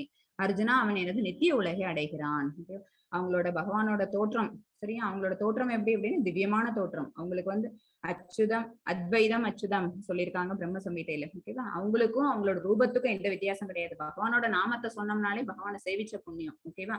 அடுத்தது கலியுகத்துல வந்து பகவான் நம்ம கூட இருக்கிறாங்க. எந்த ரூபத்துல அப்படின்னு பாத்தீங்கன்னா பாகவத ரூபத்துல. சரியா. சோ பகவானோட திவ்யமான ரூபம் அப்படிங்கறது என்ன அப்படின்னா திவ்யமானது. அவங்களோட தோற்றம் என்ன அப்படின்னு பாத்தீங்கன்னா, அவங்களோட செயல்கள் என்ன அப்படின்னு பாத்தீங்கன்னா, இது எல்லாமே பகவான் சம்பந்தப்பட்ட நம்ம பக்தியோடய நம்ம செஞ்சோம்னு வச்சுக்கோங்களேன், அது எல்லாமே திவ்யமானது அப்படிங்கறத ஒரு அறிஞன் ஒருத்தன் உணர்ந்துட்டான் அப்படின்னா, இந்த உடலை விட்ட பிறகு அவன் எங்க போவான் அப்படின்னா, சொர்க்கலோகம் கிடையாது, வைகுண்டலோகம் கிடையாது, கோலோக பிருந்தாவனத்துக்கே போயிடும். ஏன்னா வேற எங்க போனோம்னாலும் அங்க போயிட்டு புண்ணியங்களுக்கு தீர்ற வரைக்கும் அந்த சந்தோஷத்தை அனுபவிச்சுட்டு மறுபடியும் இதே சிக்கல்ல தான் வந்து அவங்க உழண்டாகணும். ஆனா நம்ம தூய பக்தன், அன்னலாய்டு டிவோஷனல் சர்வீஸ் பண்றோம், பகவான் திவ்யமானவர் அப்படிங்கிற அந்த ஒரு விஷயத்த உணர்ந்துட்டோம் அப்படின்னா, அதுக்கு கல்வி அறிவு தேவை இருக்கா? கிடையாது. கல்ச்சர்னு இருக்கா? கிடையாது. பட் எது வேணும் அப்படின்னா கிருஷ்ண உணர்வு வேணும், உன்னத அறிவு. இதுதான் பகவான் சொல்ற உன்னத அறிவுங்கிறது. இந்த கிருஷ்ணா கான்சியஸ்ங்கிறது என்ன அப்படின்னா இந்த டிரான்சரண்ட் நாலேஜ் தான் அவங்க சொல்லி தராங்க. நமக்கு கல்ச்சர்டா இருக்கணும்னு அவசியம் கிடையாது, கல்வி அறிவு கிடைக்கணும்னு அவசியம் கிடையாது. பட் 100% கிருஷ்ணா கான்சியஸ்னஸ் இருக்கணும். இதுக்கு பெஸ்ட் எக்ஸாம்பிள் யாரை பார்க்கலாம் அப்படின்னா பிரஹ்லாத் மகாராஜ் பார்க்கலாம். பிரஹ்லாத் மகாராஜாவும் ஹிரண்யகசிபு அவங்க என்ன செஞ்சாங்க அப்படின்னா, அவங்க ஹிரண்யகசிபோட அவங்க குரு இவங்க எல்லாம் இருக்காங்கல்ல, அவங்க எங்க கல்வி படிக்க போனாங்களோ அந்த குருகுலத்துல இருக்கக்கூடிய எல்லா ஆச்சாரியாசும் ஹிரண்யகசிபு பேரை சொல்லிதான் ஜெய் அப்படின்னு சொல்லி கொடுத்தாங்க. பட் பிரஹ்லாத் மகாராஜா என்ன கஷ்டம் கொடுத்தாலும் கூட என்ன ஆகல அப்படின்னு பாத்தீங்கன்னா, தன்னுடைய வலிக்குது தனக்காக இவ்வளவு தூரம் செய்யறாங்களே, எங்க யானையோட காலடியில போட்டு இடறதுக்காக அவங்களை கொண்டு போய் நிக்க வச்சாங்க. பட் யானை என்ன செஞ்சது, அவங்கள ஒண்ணும் செய்யாம திரும்பி போயிடுச்சு. நெருப்புக்குள்ள கொண்டு போய் அவங்களை பத்தி வச்சாங்க. சரியா. ஹோலிகா, ஹிரண்யகசிபோட சிஸ்டர் ஹோலிகாவோட மடியில வச்சு இவங்களை என்ன செஞ்சாங்க, பிரஹ்லாத் மகாராஜா நெருப்புக்குள்ள விட்டாங்க. ஏன் அப்படின்னா ஹோலிகாக்கு என்ன அப்படின்னா அது ஒரு வரம் உண்டு, ஃபயர் பண்ணாலும் கூட பேர்ன் ஆக மாட்டாங்கன்னு. பட் என்ன ஆயிடுச்சு, அவங்க ஃபயர் ஆயிட்டாங்க, அவங்க கம்ப்ளீட்டா பேர்ன் ஆயிட்டாங்க. குழந்தை மகாராஜ் பிரஹ்லாத் மகாராஜா என்ன ஆயிடுச்சு அப்படின்னா நல்லபடியா குழந்தை வெளியில வந்துருச்சு. இந்த மாதிரி பல விஷயங்கள், நிறைய விஷப்பாம்புகள் இருக்கக்கூடிய இடத்துல கொண்டு போய் விட்டான். ஏன் அப்படின்னா இவ்வளவு சித்திரவதை ஏன் கொடுத்தான் அப்படின்னா பகவானோட மத்த சொல்றதை நிறுத்தணுங்கிறதுக்காக. பட் இந்த குழந்தை எல்லாம் படிச்சுட்டா வந்துச்சு, எல்லாம் தெரிஞ்சா வந்தது, என்ன மட்டும் அதை வச்சுட்டு இருந்தது. பகவான் மேல அவங்க திவ்யமானவங்க, நம்ம அவங்களோட பாதத்தை கெட்டியா பிடிச்சிருந்தா போதும், நமக்கு என்ன கிடைக்கும் அப்படின்னா நமக்கு மீண்டும் பிறவி எடுக்காத ஒரு முக்தி கிடைக்கும் அப்படிங்கிற நிலை அதுக்கு தெரிஞ்சதுனால திவ்யமான அந்த பகவான் அதை அடையணுங்கிறதுக்காக முழு கிருஷ்ண உணர்வோடய இது இருந்துகிட்டு இருந்தது. அதனால என்ன கிடைச்சது அப்படின்னா பிரஹ்லாத் மகாராஜுக்கு மிக சிறப்பான எதிர்காலம் அமைஞ்சது. ஓகேவா. இந்த பௌதிக உலகில் அவங்க மறுபடியும் பிறப்பெடுப்பதில்லை, அவன் எனது நித்திய உலகை அடைகின்றான். யாரெல்லாம் பகவான் எப்படிப்பட்டவங்க அப்படின்னு தெரிஞ்சிருக்காங்களோ அவங்க எல்லாருக்குமே என்ன கிடைக்குது அப்படின்னா பகவானோட நித்திய லோகம் கிடைக்குது. பகவானோடய போய் எப்பவுமே அவங்களுக்கு சேவை செய்யற அந்த ஒரு வாய்ப்பை அவங்க பெறுறாங்க. எப்ப கிருஷ்ணரை அறிவதால். கிருஷ்ணருக்கும் நமக்கும் என்ன வித்தியாசம், ரெண்டு பேருக்கும் என்ன வித்தியாசம் அப்படின்னு பாத்தீங்கன்னா, 2 சாப்டராவே சொல்லிக்கிட்டு இருக்கிறோம். என்ன சொல்ல வந்திருக்கோம்? பகவான் யாரு அப்படின்னா அவங்கள்ட்ட இருந்து நம்ம எல்லாம் பிரிஞ்சு வந்த சக்திகள் தான். அவங்களோட ஃபிராக்மெண்ட் தான் நம்ம. சிம்பிளா சொன்னோம்னா பார்ட் அண்ட் பார்சல். ஓகேவா? பகவானோட பார்ட் அண்ட் பார்சல் தான் நம்ம. அவங்ககிட்ட என்ன இருக்குதோ அதே தான் நம்மள்ட்டையும் இருக்கு. அதுக்கு ஒரு அனாலஜி சொன்னேன். அவங்க ஃபயர் அப்படின்னா நம்ம ஃபயர் ஸ்பார்க். ஓகேவா? ஆனா என்ன மட்டும் வித்தியாசம் அப்படின்னா குவான்டிட்டி மட்டும் வித்தியாசம். குவாலிட்டியில 2 பேரும் ஒண்ணுதான். பட் ஒன்னா இருக்கக்கூடிய இந்த ஆத்மா கீழே வந்தோன்னு என்ன ஆயிடுது? இந்த உடல், புலன்கள், மனம், புத்தி, அகங்காரம் இதெல்லாம் ஆடப் ஆறதுனால அந்த ஆத்மா என்ன செஞ்சிருது? நேற்று கிளாஸ்ல தான் பார்த்தோம். அந்த ஆத்மா புத்தியோட நைபர், அண்டை வீட்டுக்காரன். அதனால என்ன ஆயிடுது அப்படின்னா தீய செயல்கள், பௌதிக செயல்கள்ல அது ஆக்கிரமிப்பாயிடுது. ஸோ ஆட்டோமேட்டிக்கா என்ன ஆகிறோம் அப்படின்னா பலன்கள் மேல பற்று வச்ச அந்த விஷயங்களையும் நம்ம திருப்பி திருப்பி செஞ்சு மறுபடியும் நம்ம கஷ்டத்துக்கே ஆளாயிட்டு இருக்கோம். இதுதான் பகவானுக்கு நமக்குமான வித்தியாசம். என்ன? இந்த மாதிரி குணங்களுக்கு ஆட்பட்டு போயிடுறோம். அடுத்தது புலன்கள் இன்ப ஆசைகள் இருக்குல்ல, அந்த புலன் இன்ப பொருட்கள் மேல இருக்கிற ஆசை, அதுல இருந்து நம்மளால என்ன பண்ணிக்க முடியல, விடுவிச்சுக்க முடியல. நம்ம எல்லாம் கட்டுண்ட ஆத்மாக்கள், கண்டிஷன் சோல்னு போட்டிருப்பாங்க. ஓகேவா? கண்டிஷன் சோல்னா என்ன அர்த்தம் அப்படின்னா நம்மள வந்து நம்மள்ட்ட இருக்கிற அந்த சென்சஸ் எல்லாத்தையும் சாட்டிஸ்ஃபை பண்ணணும், சென்ஸ் கிராட்டிபிகேஷன் திங்ஸ் எல்லாத்தையும் நம்ம அடையணும் அப்படிங்கிற ஆசை, மோகம், காமம் இதுதான். இதெல்லாம் இருக்குது. பட் பகவானுக்கு இந்த எந்த குணங்களும் கிடையாது. இதுதான் நம்ம 2 பேருக்குமான வித்தியாசம். கிருஷ்ணருக்கும் நமக்கும் உள்ள வேறுபாடு. கிருஷ்ணரின் வடிவம் ஆன்மீகமானது. நம்மளுடைய வடிவம் என்ன அப்படின்னா பௌதீகமானது, தற்காலிகமானது. நம்ம டெம்பரவரி. இங்க இந்த இடத்துல இந்த நேரத்துல இந்த உடலை எடுத்து இந்த ஆத்மா வந்திருக்குது. இந்த உடலுக்கான வாழ்நாள் எவ்வளவோ அது முடிஞ்ச விட்டு இந்த ஆத்மா இதுல இருந்து லிபரேட் ஆகி வேற ஒரு உடலை அது தேடி போகும். ஓகேவா? அடுத்த உடல் அது என்ன ஆயிட்டு இருக்கும் அப்படின்னா சேஞ்ச் பண்ணிட்டே இருக்கும். எப்படி நம்ம ஆடையை மாத்திரமோ, எப்படி நம்ம ட்ரெஸ்ஸை மாத்திரமோ, அதே மாதிரி என்ன ஆகுது அப்படின்னா இந்த ஆத்மாவும் உடலை மாத்திக்கிட்டே போகுது. அதனாலதான் இதை என்ன சொல்றோம் அப்படின்னா தற்காலிகமானது. இந்த உடல், இந்த உலகம்ங்கிறதே என்ன அப்படின்னா அசாஸ்வதம், துக்காலயம் சொல்லுவாங்க. பின்னாடியே பகவான் சொல்லுவாங்க இது என்ன அப்படின்னா துக்காலயம், அசாஸ்வதம். இந்த பௌதிக உலகம்ங்கிறது என்ன அப்படின்னா துக்காலயம். நமக்கு வந்து ஃபுல்லா சஃபரிங்ஸ் தான், கம்ப்ளீட்டா லேமெண்டேஷன்ல தான் நம்ம இருந்துகிட்டு இருக்கிறோம். நம்ம பார்க்கக்கூடிய சந்தோஷம் அப்படிங்கறதெல்லாம் என்ன அப்படின்னா டெம்பரரி சந்தோஷங்கள். இன்னைக்கு இருக்கும், நாளைக்கு இருக்காது. அதை நம்ம உணர்ந்துக்காம நம்ம இருந்துட்டு இருக்கோம். இதுதான் சாஸ்வதம் நினைச்சுக்கிட்டு இருக்கோம். பட் இது சாஸ்வதம் இல்ல. பக்தி செலுத்துறது மட்டும்தான் சாஸ்வதம். அந்த எட்டர்னல் பிளேஸுக்கு போறது மட்டும்தான் நமக்கு உண்மையான இன்பத்தை கொடுக்குங்கிற விஷயம் நமக்கு எப்ப புரியுது அப்படின்னா இந்த உன்னத அறிவு படிச்சோம்னா நமக்கு புரியும். சோ நமது உடல் தற்காலிகமானது, கிருஷ்ணரின் உடல் அந்த வடிவம் ஆன்மீகமயமானது. அவங்களுக்கும் அவங்களோட ரூபம், அவங்களோட நாமம், அவங்களோட லீலை எதுக்குமே இந்த வித்தியாசமும் கிடையாது. சரியா? எல்லாமே ஒண்ணுதான் அப்படின்னு சொல்லுவோம். நாம் மாயையால் கட்டுப்படுத்தப்படுகிறோம். நமக்கு என்ன 3 மோட்ஸ் ஆஃப் நேச்சர் தான் நம்மள. அதனாலதான் கட்டுண்ட ஆத்மா நம்ம சொல்றோம். கண்டிஷன் சோல் நம்மள சொல்றதுக்கு ரீசன் என்ன அப்படின்னா நம்ம இந்த கட்டுகள்ல இருந்து நம்மளால வெளியில வர முடியல. அதிக பிரயத்தனம் போட வேண்டியதா இருக்குது. சரியா? ஆனா மாயையின் கட்டுப்பாட்டாளரே யாரு அப்படின்னா கிருஷ்ணா பகவான் தான். அவங்க என்ன செய்யறாங்க? He's above all, he's aloof. So the governing of the body, நம்மளோட பாடி தான் என்னன்னு இப்ப படிச்சிருக்கிறோம் நம்ம. இந்த கிராஸ் பாடிங்கிறது பஞ்சபூதங்களால் ஆனது. அடுத்தது செட்டில் பாடி என்ன அப்படின்னா அதுதான் மனம், புத்தி அண்ட் அகங்காரம். அடுத்ததுதான் இந்த சோல். ஓகேவா? இதுதான் பகவானுக்கும் நமக்குமான வித்தியாசம் உடல் அளவுல. அடுத்தது 4.10 வீதராக பயக்ரோதா மன்மயா மாம் உபாஸ்ரிதாஹ பஹவோ ஞான தபசா பூதா மத்பாவம் ஆஹதாஹ. ஹரே கிருஷ்ணா. ஹரே கிருஷ்ணா. ராக, பய, குரோத இந்த 3 விஷயங்கள்ல இருந்து விடுபடணும். வீத அப்படின்னா நம்ம விடுபடணும். இதுல இருந்து அப்படின்னா ராக, பய, குரோதம். பற்றுதல், பயம் மற்றும் கோபம் இந்த 3 தான் இருக்கு. சரியா? நமக்கு என்ன, நம்ம செய்யக்கூடிய செயல்கள், அப்புறம் நம்மள்ட்ட வச்சுட்டு இருக்கக்கூடிய திங்ஸ், இது மேல நமக்கு என்ன இருக்கு அப்படின்னா பற்றுதல் இருக்கு, ரொம்ப அட்டாச்மெண்ட் இருக்குது. ஆனா இது எல்லாத்துக்கும் சோல் ப்ரொப்ரைட்டர் யாருங்கிற உண்மை தெரியாததுனால எல்லாருக்குமே எல்லா விஷயத்துக்குமே யாரு ப்ரொப்ரைட்டர், யாரு அவங்கதான் வந்து சுப்ரீம் ஓனர் அப்படின்னு பாத்தீங்கன்னா பகவான் தான். சரியா? அவங்கள்ட்ட இருந்துதான் பிரிஞ்சு வந்திருக்கிறோம் நம்ம. அவங்க கொடுத்த விஷயங்கள் தான் இது. இன்னைக்கு நம்மள்ட்ட இருக்கிறது, நாளைக்கு நம்ம போன விட்டு இந்த விஷயம் வேற ஒருத்தவங்களுக்கு மாறிட போகுது, டிரான்ஸ்பர் ஆயிட போகுது, ஆட்டோமேட்டிக்கா சேஞ்ச் ஆயிடும். நம்ம எழுதி கொடுக்கணும்னு கூட அவசியம் கிடையாது. ஓகேவா? சோ ஆனா நம்ம அந்த மாதிரி அசாஸ்வதமான இருக்க விஷயத்த மேல நம்ம என்ன பண்ணிட்டு இருக்கோம்? தீராத பற்றுதல் வச்சிருக்கிறோம். அடுத்தது பயம், அதை நம்ம வச்சுக்கணும், அதை அடைஞ்சே தீரணும் அப்படிங்கிற ஒரு விஷயத்தினால என்ன ஆகுது அப்படின்னா அந்த அந்த டிசைர், அதனால என்ன வருது? பயம் வரும். அப்படி இல்லாம போச்சு அப்படின்னா கோபம் வரும். இந்த 3 விஷயங்களுமே என்ன அப்படின்னா ஒரு ஆத்மாவை கில் பண்ணக்கூடிய விஷயங்கள். இவற்றிலிருந்து விடுபட்டு முழுவதும் எண்ணில் லயித்து பகவான் மேல நம்ம லைப்பு வைக்கணும். ஓகேவா? பகவானை பத்தி அவங்க திவ்யமானவங்க அப்படின்னு அவங்கள நம்ம தெரிஞ்சுக்கிட்டாதான், கிருஷ்ணா கான்சியஸ்னஸ் வந்தா மட்டும்தான், அந்த உன்னத அறிவு நமக்கு கிடைச்சா மட்டும்தான் பகவான் மேல நம்ம லைப்போம். அப்புறம் தான் அவங்கள சரணடைவோம். என்னை சரணடைந்த பற்பல நபர்கள் என்னை பற்றி அறிவால் இதற்கு முன் தூய்மை அடைந்துள்ளனர். ஓவரால் த சரண்டர்டு பீப்புளோ அவங்கள நம்ம கேட்டு பார்த்தோம்னு வச்சுக்கோங்களேன், நம்மளோட ஆச்சரியம் போய் நம்ம கேட்டோம்னு வச்சுக்கோங்களேன், அவங்க தான் கரெக்ட் ரைட் பர்சன். நமக்கு யார் கைட் பண்ணுவாங்க அப்படின்னா ஆச்சரியா தான், குருமார்கள் தான் நமக்கு ரைட் பர்சன்.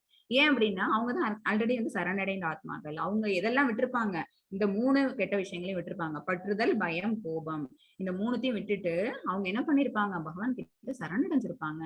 அவங்கள்ட்ட நம்ம அந்த அறிவை கேட்டு பெறணும். இவ்வாறாக அவர்கள் எல்லாரும் என் மீது திவ்யமான அன்புடையவர்கள் ஆயினர். நம்மளோட பிரபுபாதா அவங்க என்ன செஞ்சிருக்கிறாங்க, பகவானுக்காக அவ்வளவு புக்ஸ் எழுதியிருக்காங்க அப்படின்னா அவங்க நிச்சயமா என்ன அப்படின்னா எலிவேட்டட் சோல், இங்க வாழும் போதே முக்தியடைந்த ஆத்மான்னு அவங்கள நம்ம சொல்லியிருக்க முடியும். சரியா? சோ அப்படி ஒரு விஷயத்த செஞ்சவங்க தான் என்ன அப்படின்னா தூய்மையானவர்கள். ஏன் அப்படின்னா கிருஷ்ணா கான்சியஸ்னஸ் அவங்களுக்கு தான் இருந்திருக்கு. எல்லா விஷயத்தையும் உடல்ங்கிறது வந்து அழியக்கூடிய தன்மை உடையது, உடல்ங்கிறது வந்து அறியாமை அப்படிங்கிற குணத்தை கொண்டது, அப்புறம் துன்பமயமானது, இந்த மாதிரி விஷயங்கள்லாம் அவங்களுக்கு தெரியுது.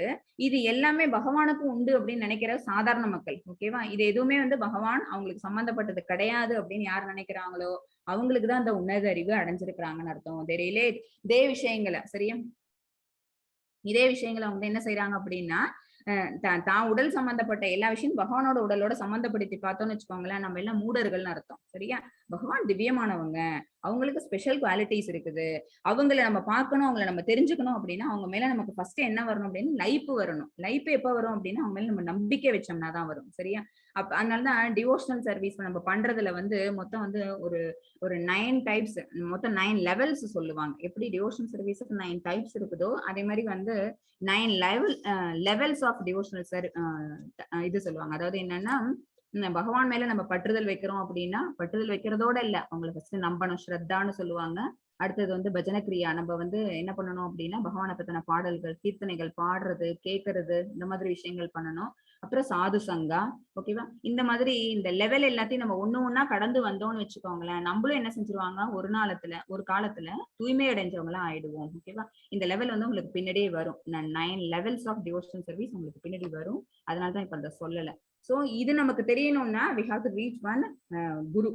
ஆச்சரியா தான் நமக்கு என்ன சொல்லி தருவாங்க, இந்த எல்லா விஷயங்களும் நமக்கு சொல்லி தருவாங்க. அதுக்கு நம்ம முதல்ல எதை விடணும் அப்படின்னா அந்த 3 விஷயங்களை விடணும். பற்றுதல், பயம் அண்ட் கோபம். இது 3 எது சம்பந்தப்பட்டது அப்படின்னா நம்ம செய்யக்கூடிய கர்மங்கள் சம்பந்தப்பட்டது. இப்ப எகைன் கர்மாக்கு வரப்போறோம். சரியா?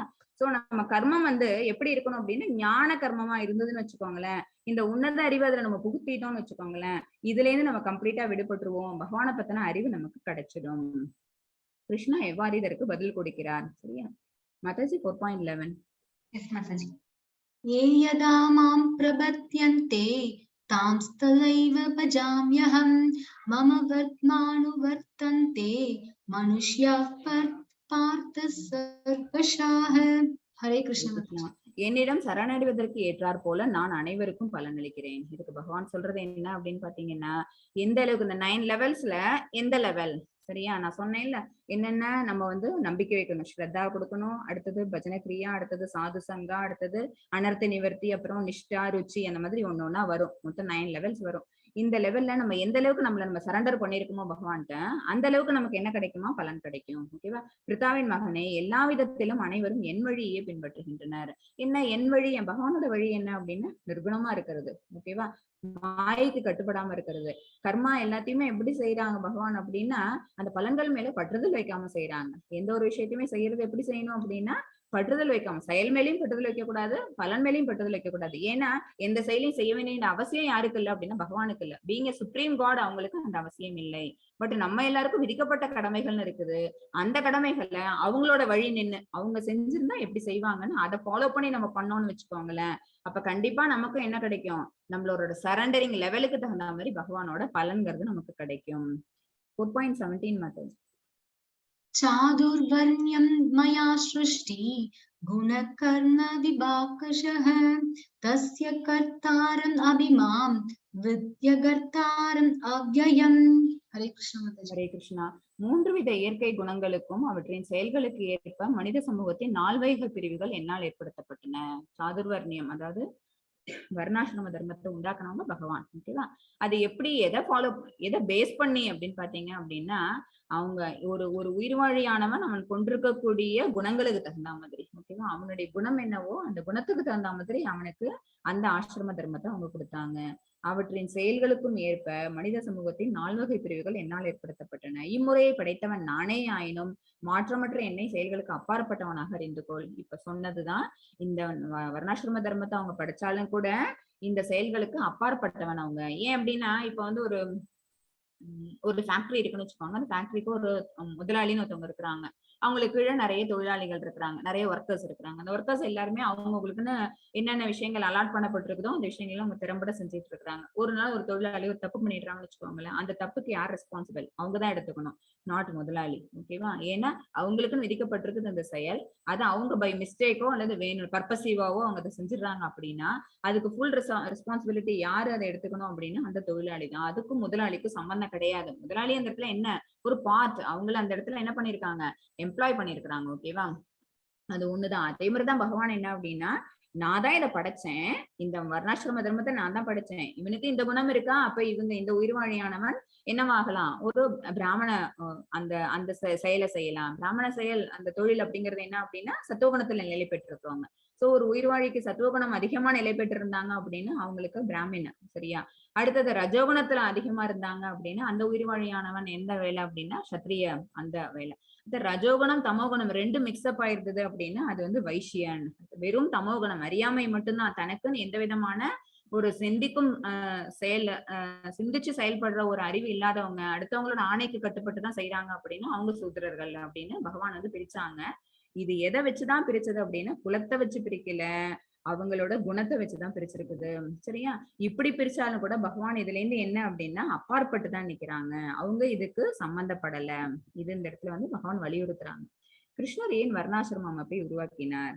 எல்லாரும் ஒரே மாதிரி இருக்காங்க எப்படி அப்படின்னு பாத்தீங்கன்னா, உயிர்வாழிகள் எல்லாருமே ஒரு மிருக அந்த மாதிரி இருக்கு, அவங்களோட குணங்கள் எல்லாமே அப்படிதான் இருக்குது. அவங்க எல்லாரையும் மனித அந்த ஒரு குணத்துக்கு அவங்கள மேம்படுத்தி அதுக்கப்புறம் அவங்களுக்கு கிருஷ்ணா கான்சியஸ்னஸ் ஊட்டுறதுக்காக தான். ஓகேவா? அப்படி எடுத்துப்போம்.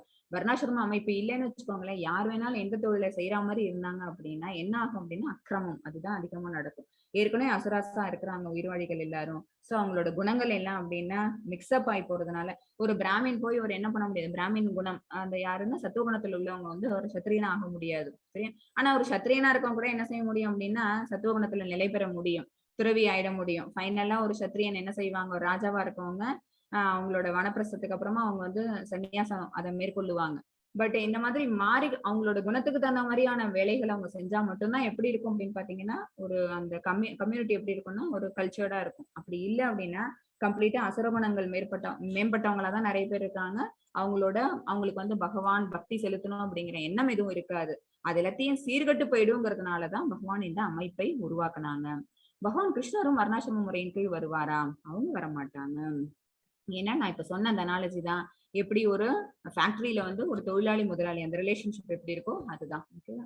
மத்தஜி 4.14 நமாம் கர்மாணி லிம்பந்தி நமே கர்ம பலே ஸ்ப்ருஹா இதி மாம் யோகி ஜானாதி கர்மபிர்ன சபத்யதே. ஹரே கிருஷ்ணா மாதாஜி. ஹரே கிருஷ்ணா. என்னை பாதிக்கும் செயல் எதுவும் இல்லை. பகவானை பாதிக்கக்கூடிய செயல் என்ன அப்படின்னா எதுவும் கிடையாது. செயல்களின் பலன்களை நான் விரும்புவதும் இல்லை. ஓகேவா? அவங்களுக்கு அதுல வெறுப்பற்ற தன்மை தான் அவங்களுக்கு இருக்கும். வேல்மையிலே அவங்களுக்கு கிடையாது. இது நடக்குமா நடக்காதா அப்படிங்கிற எண்ணம் யாருக்கு இருக்கும் அப்படின்னா பௌதிக உலகத்துல சிக்குண்டு இருக்கிற நம்மள மாதிரி கண்டிஷன் சோலுக்கு தான் உண்டு.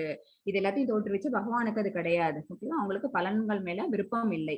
என்னை பற்றி உண்மையை அறிபவன் செயல்களின் விளைவுகளால் பந்தப்படுவதில்லை. இதுதான் உன்னதறிவு. இந்த 4.14 இந்த ஸ்லோகம் சொல்றதுதான் என்ன அப்படின்னு பாத்தீங்கன்னா, நம்மள பாதிக்கக்கூடிய செயல் எதுவும் நம்ம செயல்கள் செஞ்சுட்டு தான் இருக்கிறோம். ஏன்னா விதிக்கப்பட்ட கடமைகள்னு இருக்குது, அதை பண்ணணும். ஆனா பண்றதோட இல்லாம நம்ம என்ன செய்யக்கூடாது அப்படின்னா பலன்கள் மேல பற்றுதல் வைக்காம பண்ணணும். இது பகவான் பண்ணிக்கிட்டு இருக்காங்க, அவங்களோட வழியை நம்ம பின்பற்றுறோம் அப்படின்னு இருக்கிறவங்க என்ன செய்வாங்க, செயல்களின் விளைவுகள் இல்ல கண்டிஷன் ஆக மாட்டாங்க. ஓகேவா? அவங்க செய்யக்கூடிய செயல்களோட விளைவு என்ன இருக்கும் அப்படின்னு அதை எதிர்பார்த்து அவங்க அந்த செயலை செய்யறது நிறுத்திடுவாங்க, அறிவுடையோன்னு ஆயிடுவாங்க. அந்த transcendental knowledge Ki at times. 4.17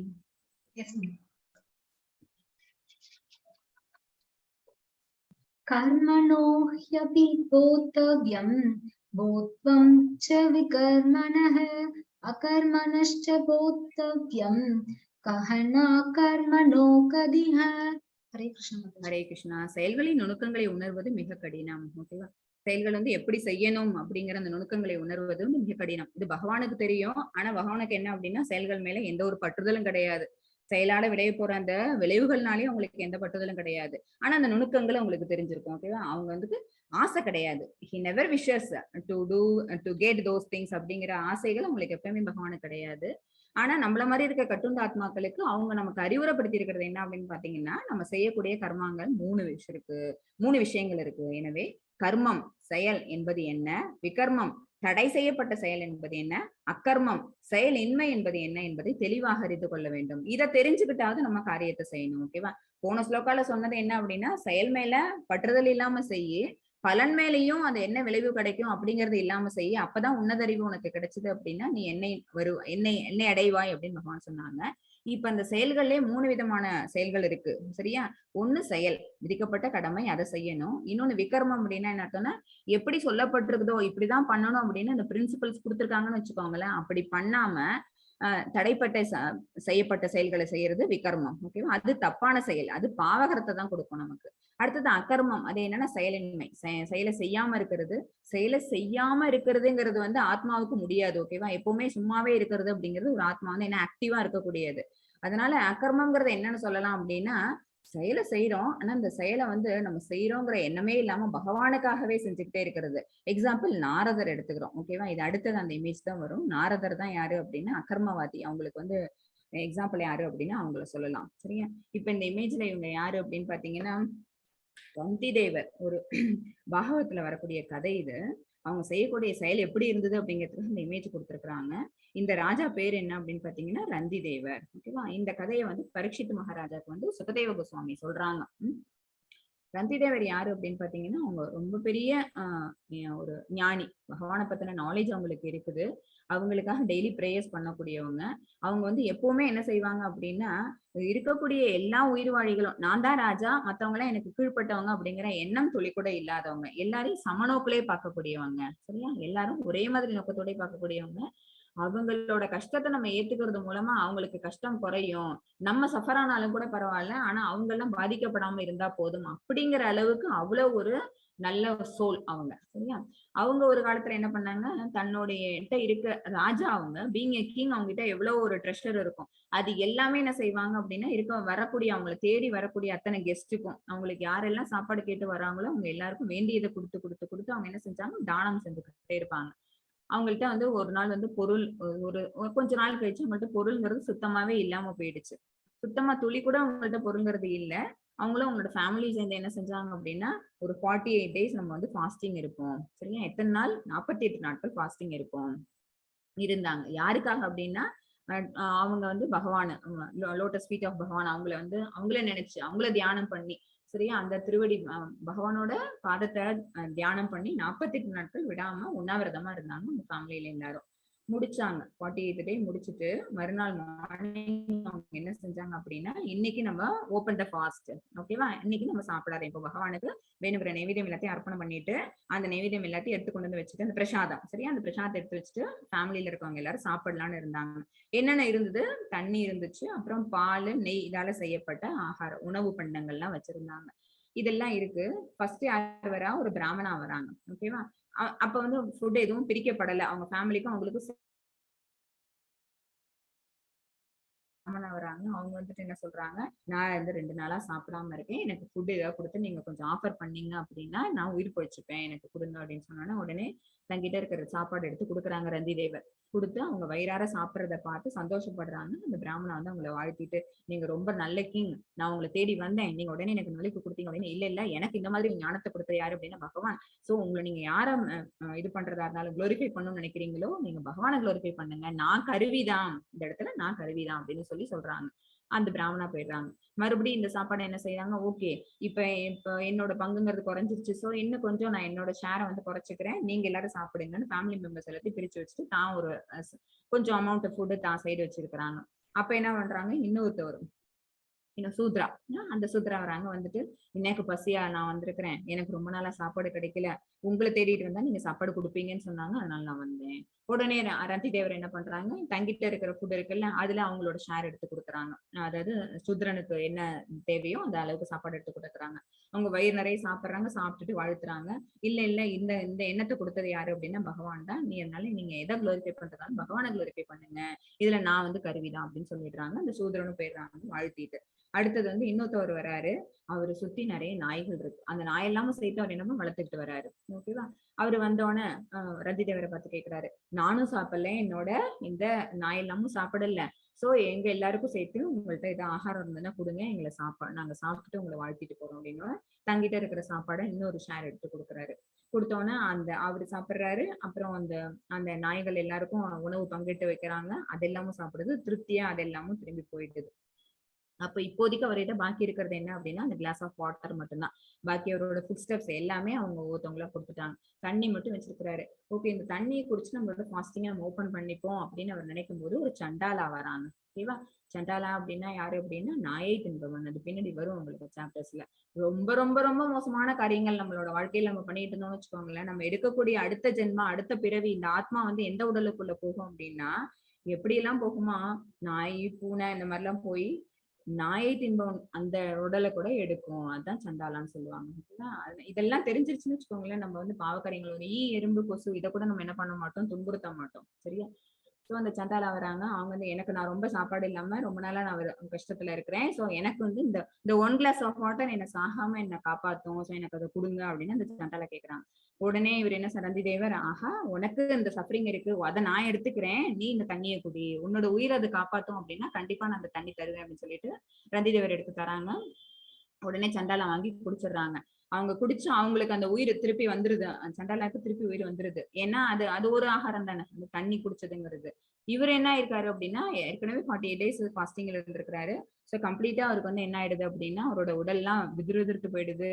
அவருக்கு நாக்கு குழறுது, கண்ணு சொருகிடுது, மயக்க நிலையில இருக்கிறாரு.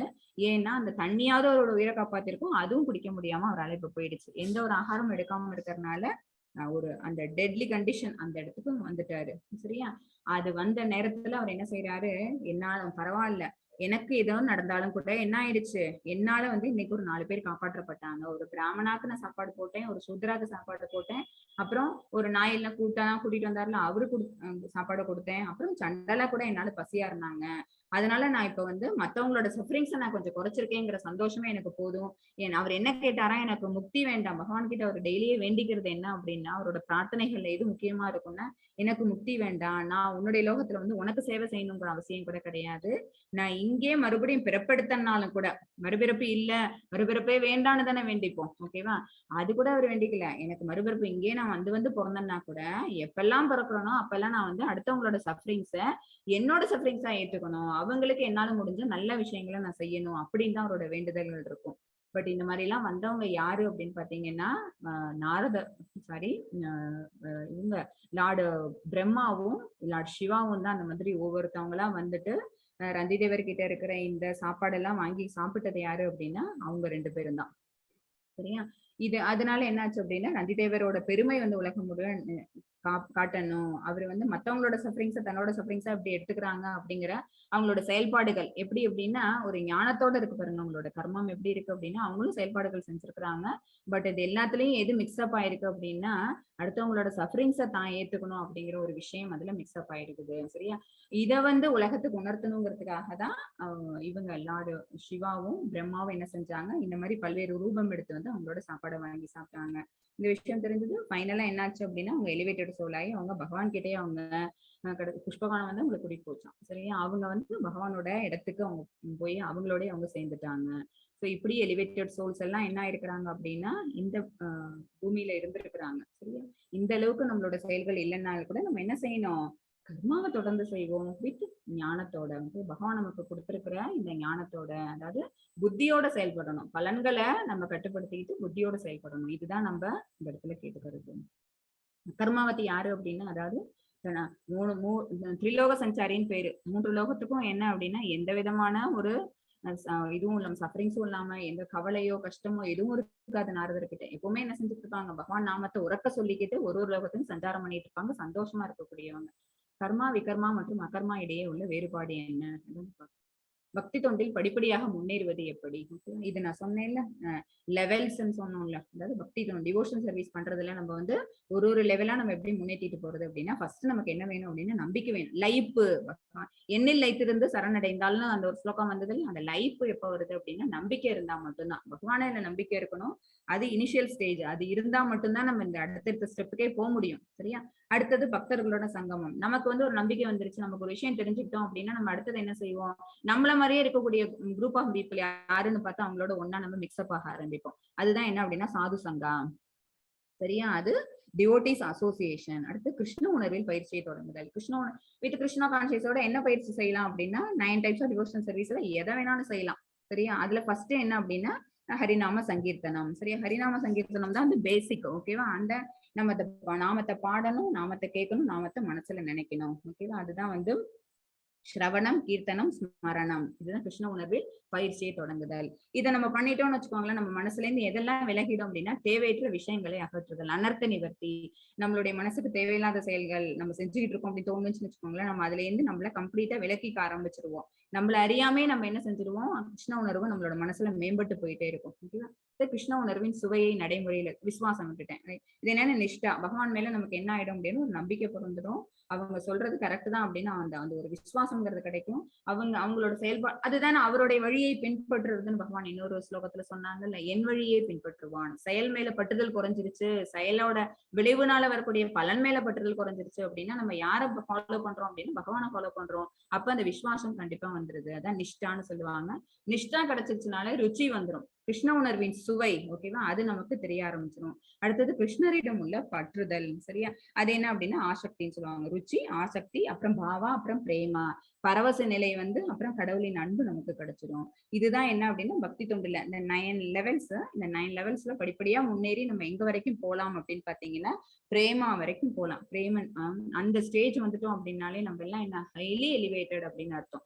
கோஸ்வாமிகள் எல்லாருமே எப்படி இருந்தாங்க அப்படின்னா அந்த மாதிரிதான் இருந்தாங்க. சைத்தன்ய மகாபிரபு, நித்யானந்த பிரபு எல்லாருமே எப்படி இருந்தாங்க அப்படின்னா பாவா, பிரேமா அந்த நிலையில தான் பகவானை பார்த்தாங்க. இன்க்ளூடிங் கோபிகாஸ். கோபிகாஸ் தான் ஃபர்ஸ்ட் இந்த லெவல்ல யாரு அவங்கள வந்து பிரேம பக்தியை பண்ணினது யாரு அப்படின்னு பாத்தீங்கன்னா கோபிகைகள் தான். அவங்களோட பக்திக்கு முன்னாடி வேற யாருமே கிடையாது. ஓகேவா?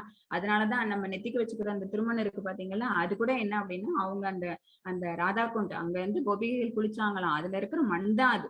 சரியா? அந்த ராதா குண்ட் அப்படிங்கிறது தான் அங்க இருக்கிறது. பிருந்தாவனத்துல இருக்கிற அந்த ஒரு பெரிய நீர் நிலை. அந்த நீர்நிலையில தான் வந்து எல்லா கோபிகைகளும் குளிச்சாங்க. அப்ப அந்த மண்ணோட மண்ண அடியில கலந்திருக்கிறது தான் அது. அதுல இருந்து தான் என்ன செய்யப்படுது அப்படின்னு நம்ம நெத்திக்கு வச்சுக்கிற திருமண். கோபிச்சந்தன்னு சொல்லுவோம்ல, அது Mataji 4.34. Yes, Mataji.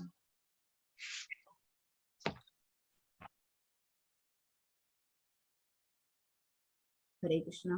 Sorry, Mataji. Tatvitti pranipadena pariprashnena sevaya ubasheshyanti te jnanam jnaninas-tatvadarshinaha. Hare Krishna. Hare Krishna.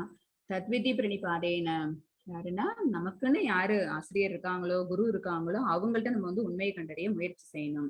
ஆன்மீக குருவை அணுகி நம்மளோட ஸ்பிரிச்சுவல் மாஸ்டர் யாருன்னு ஃபர்ஸ்ட் நம்ம கண்டுபிடிக்கணும்.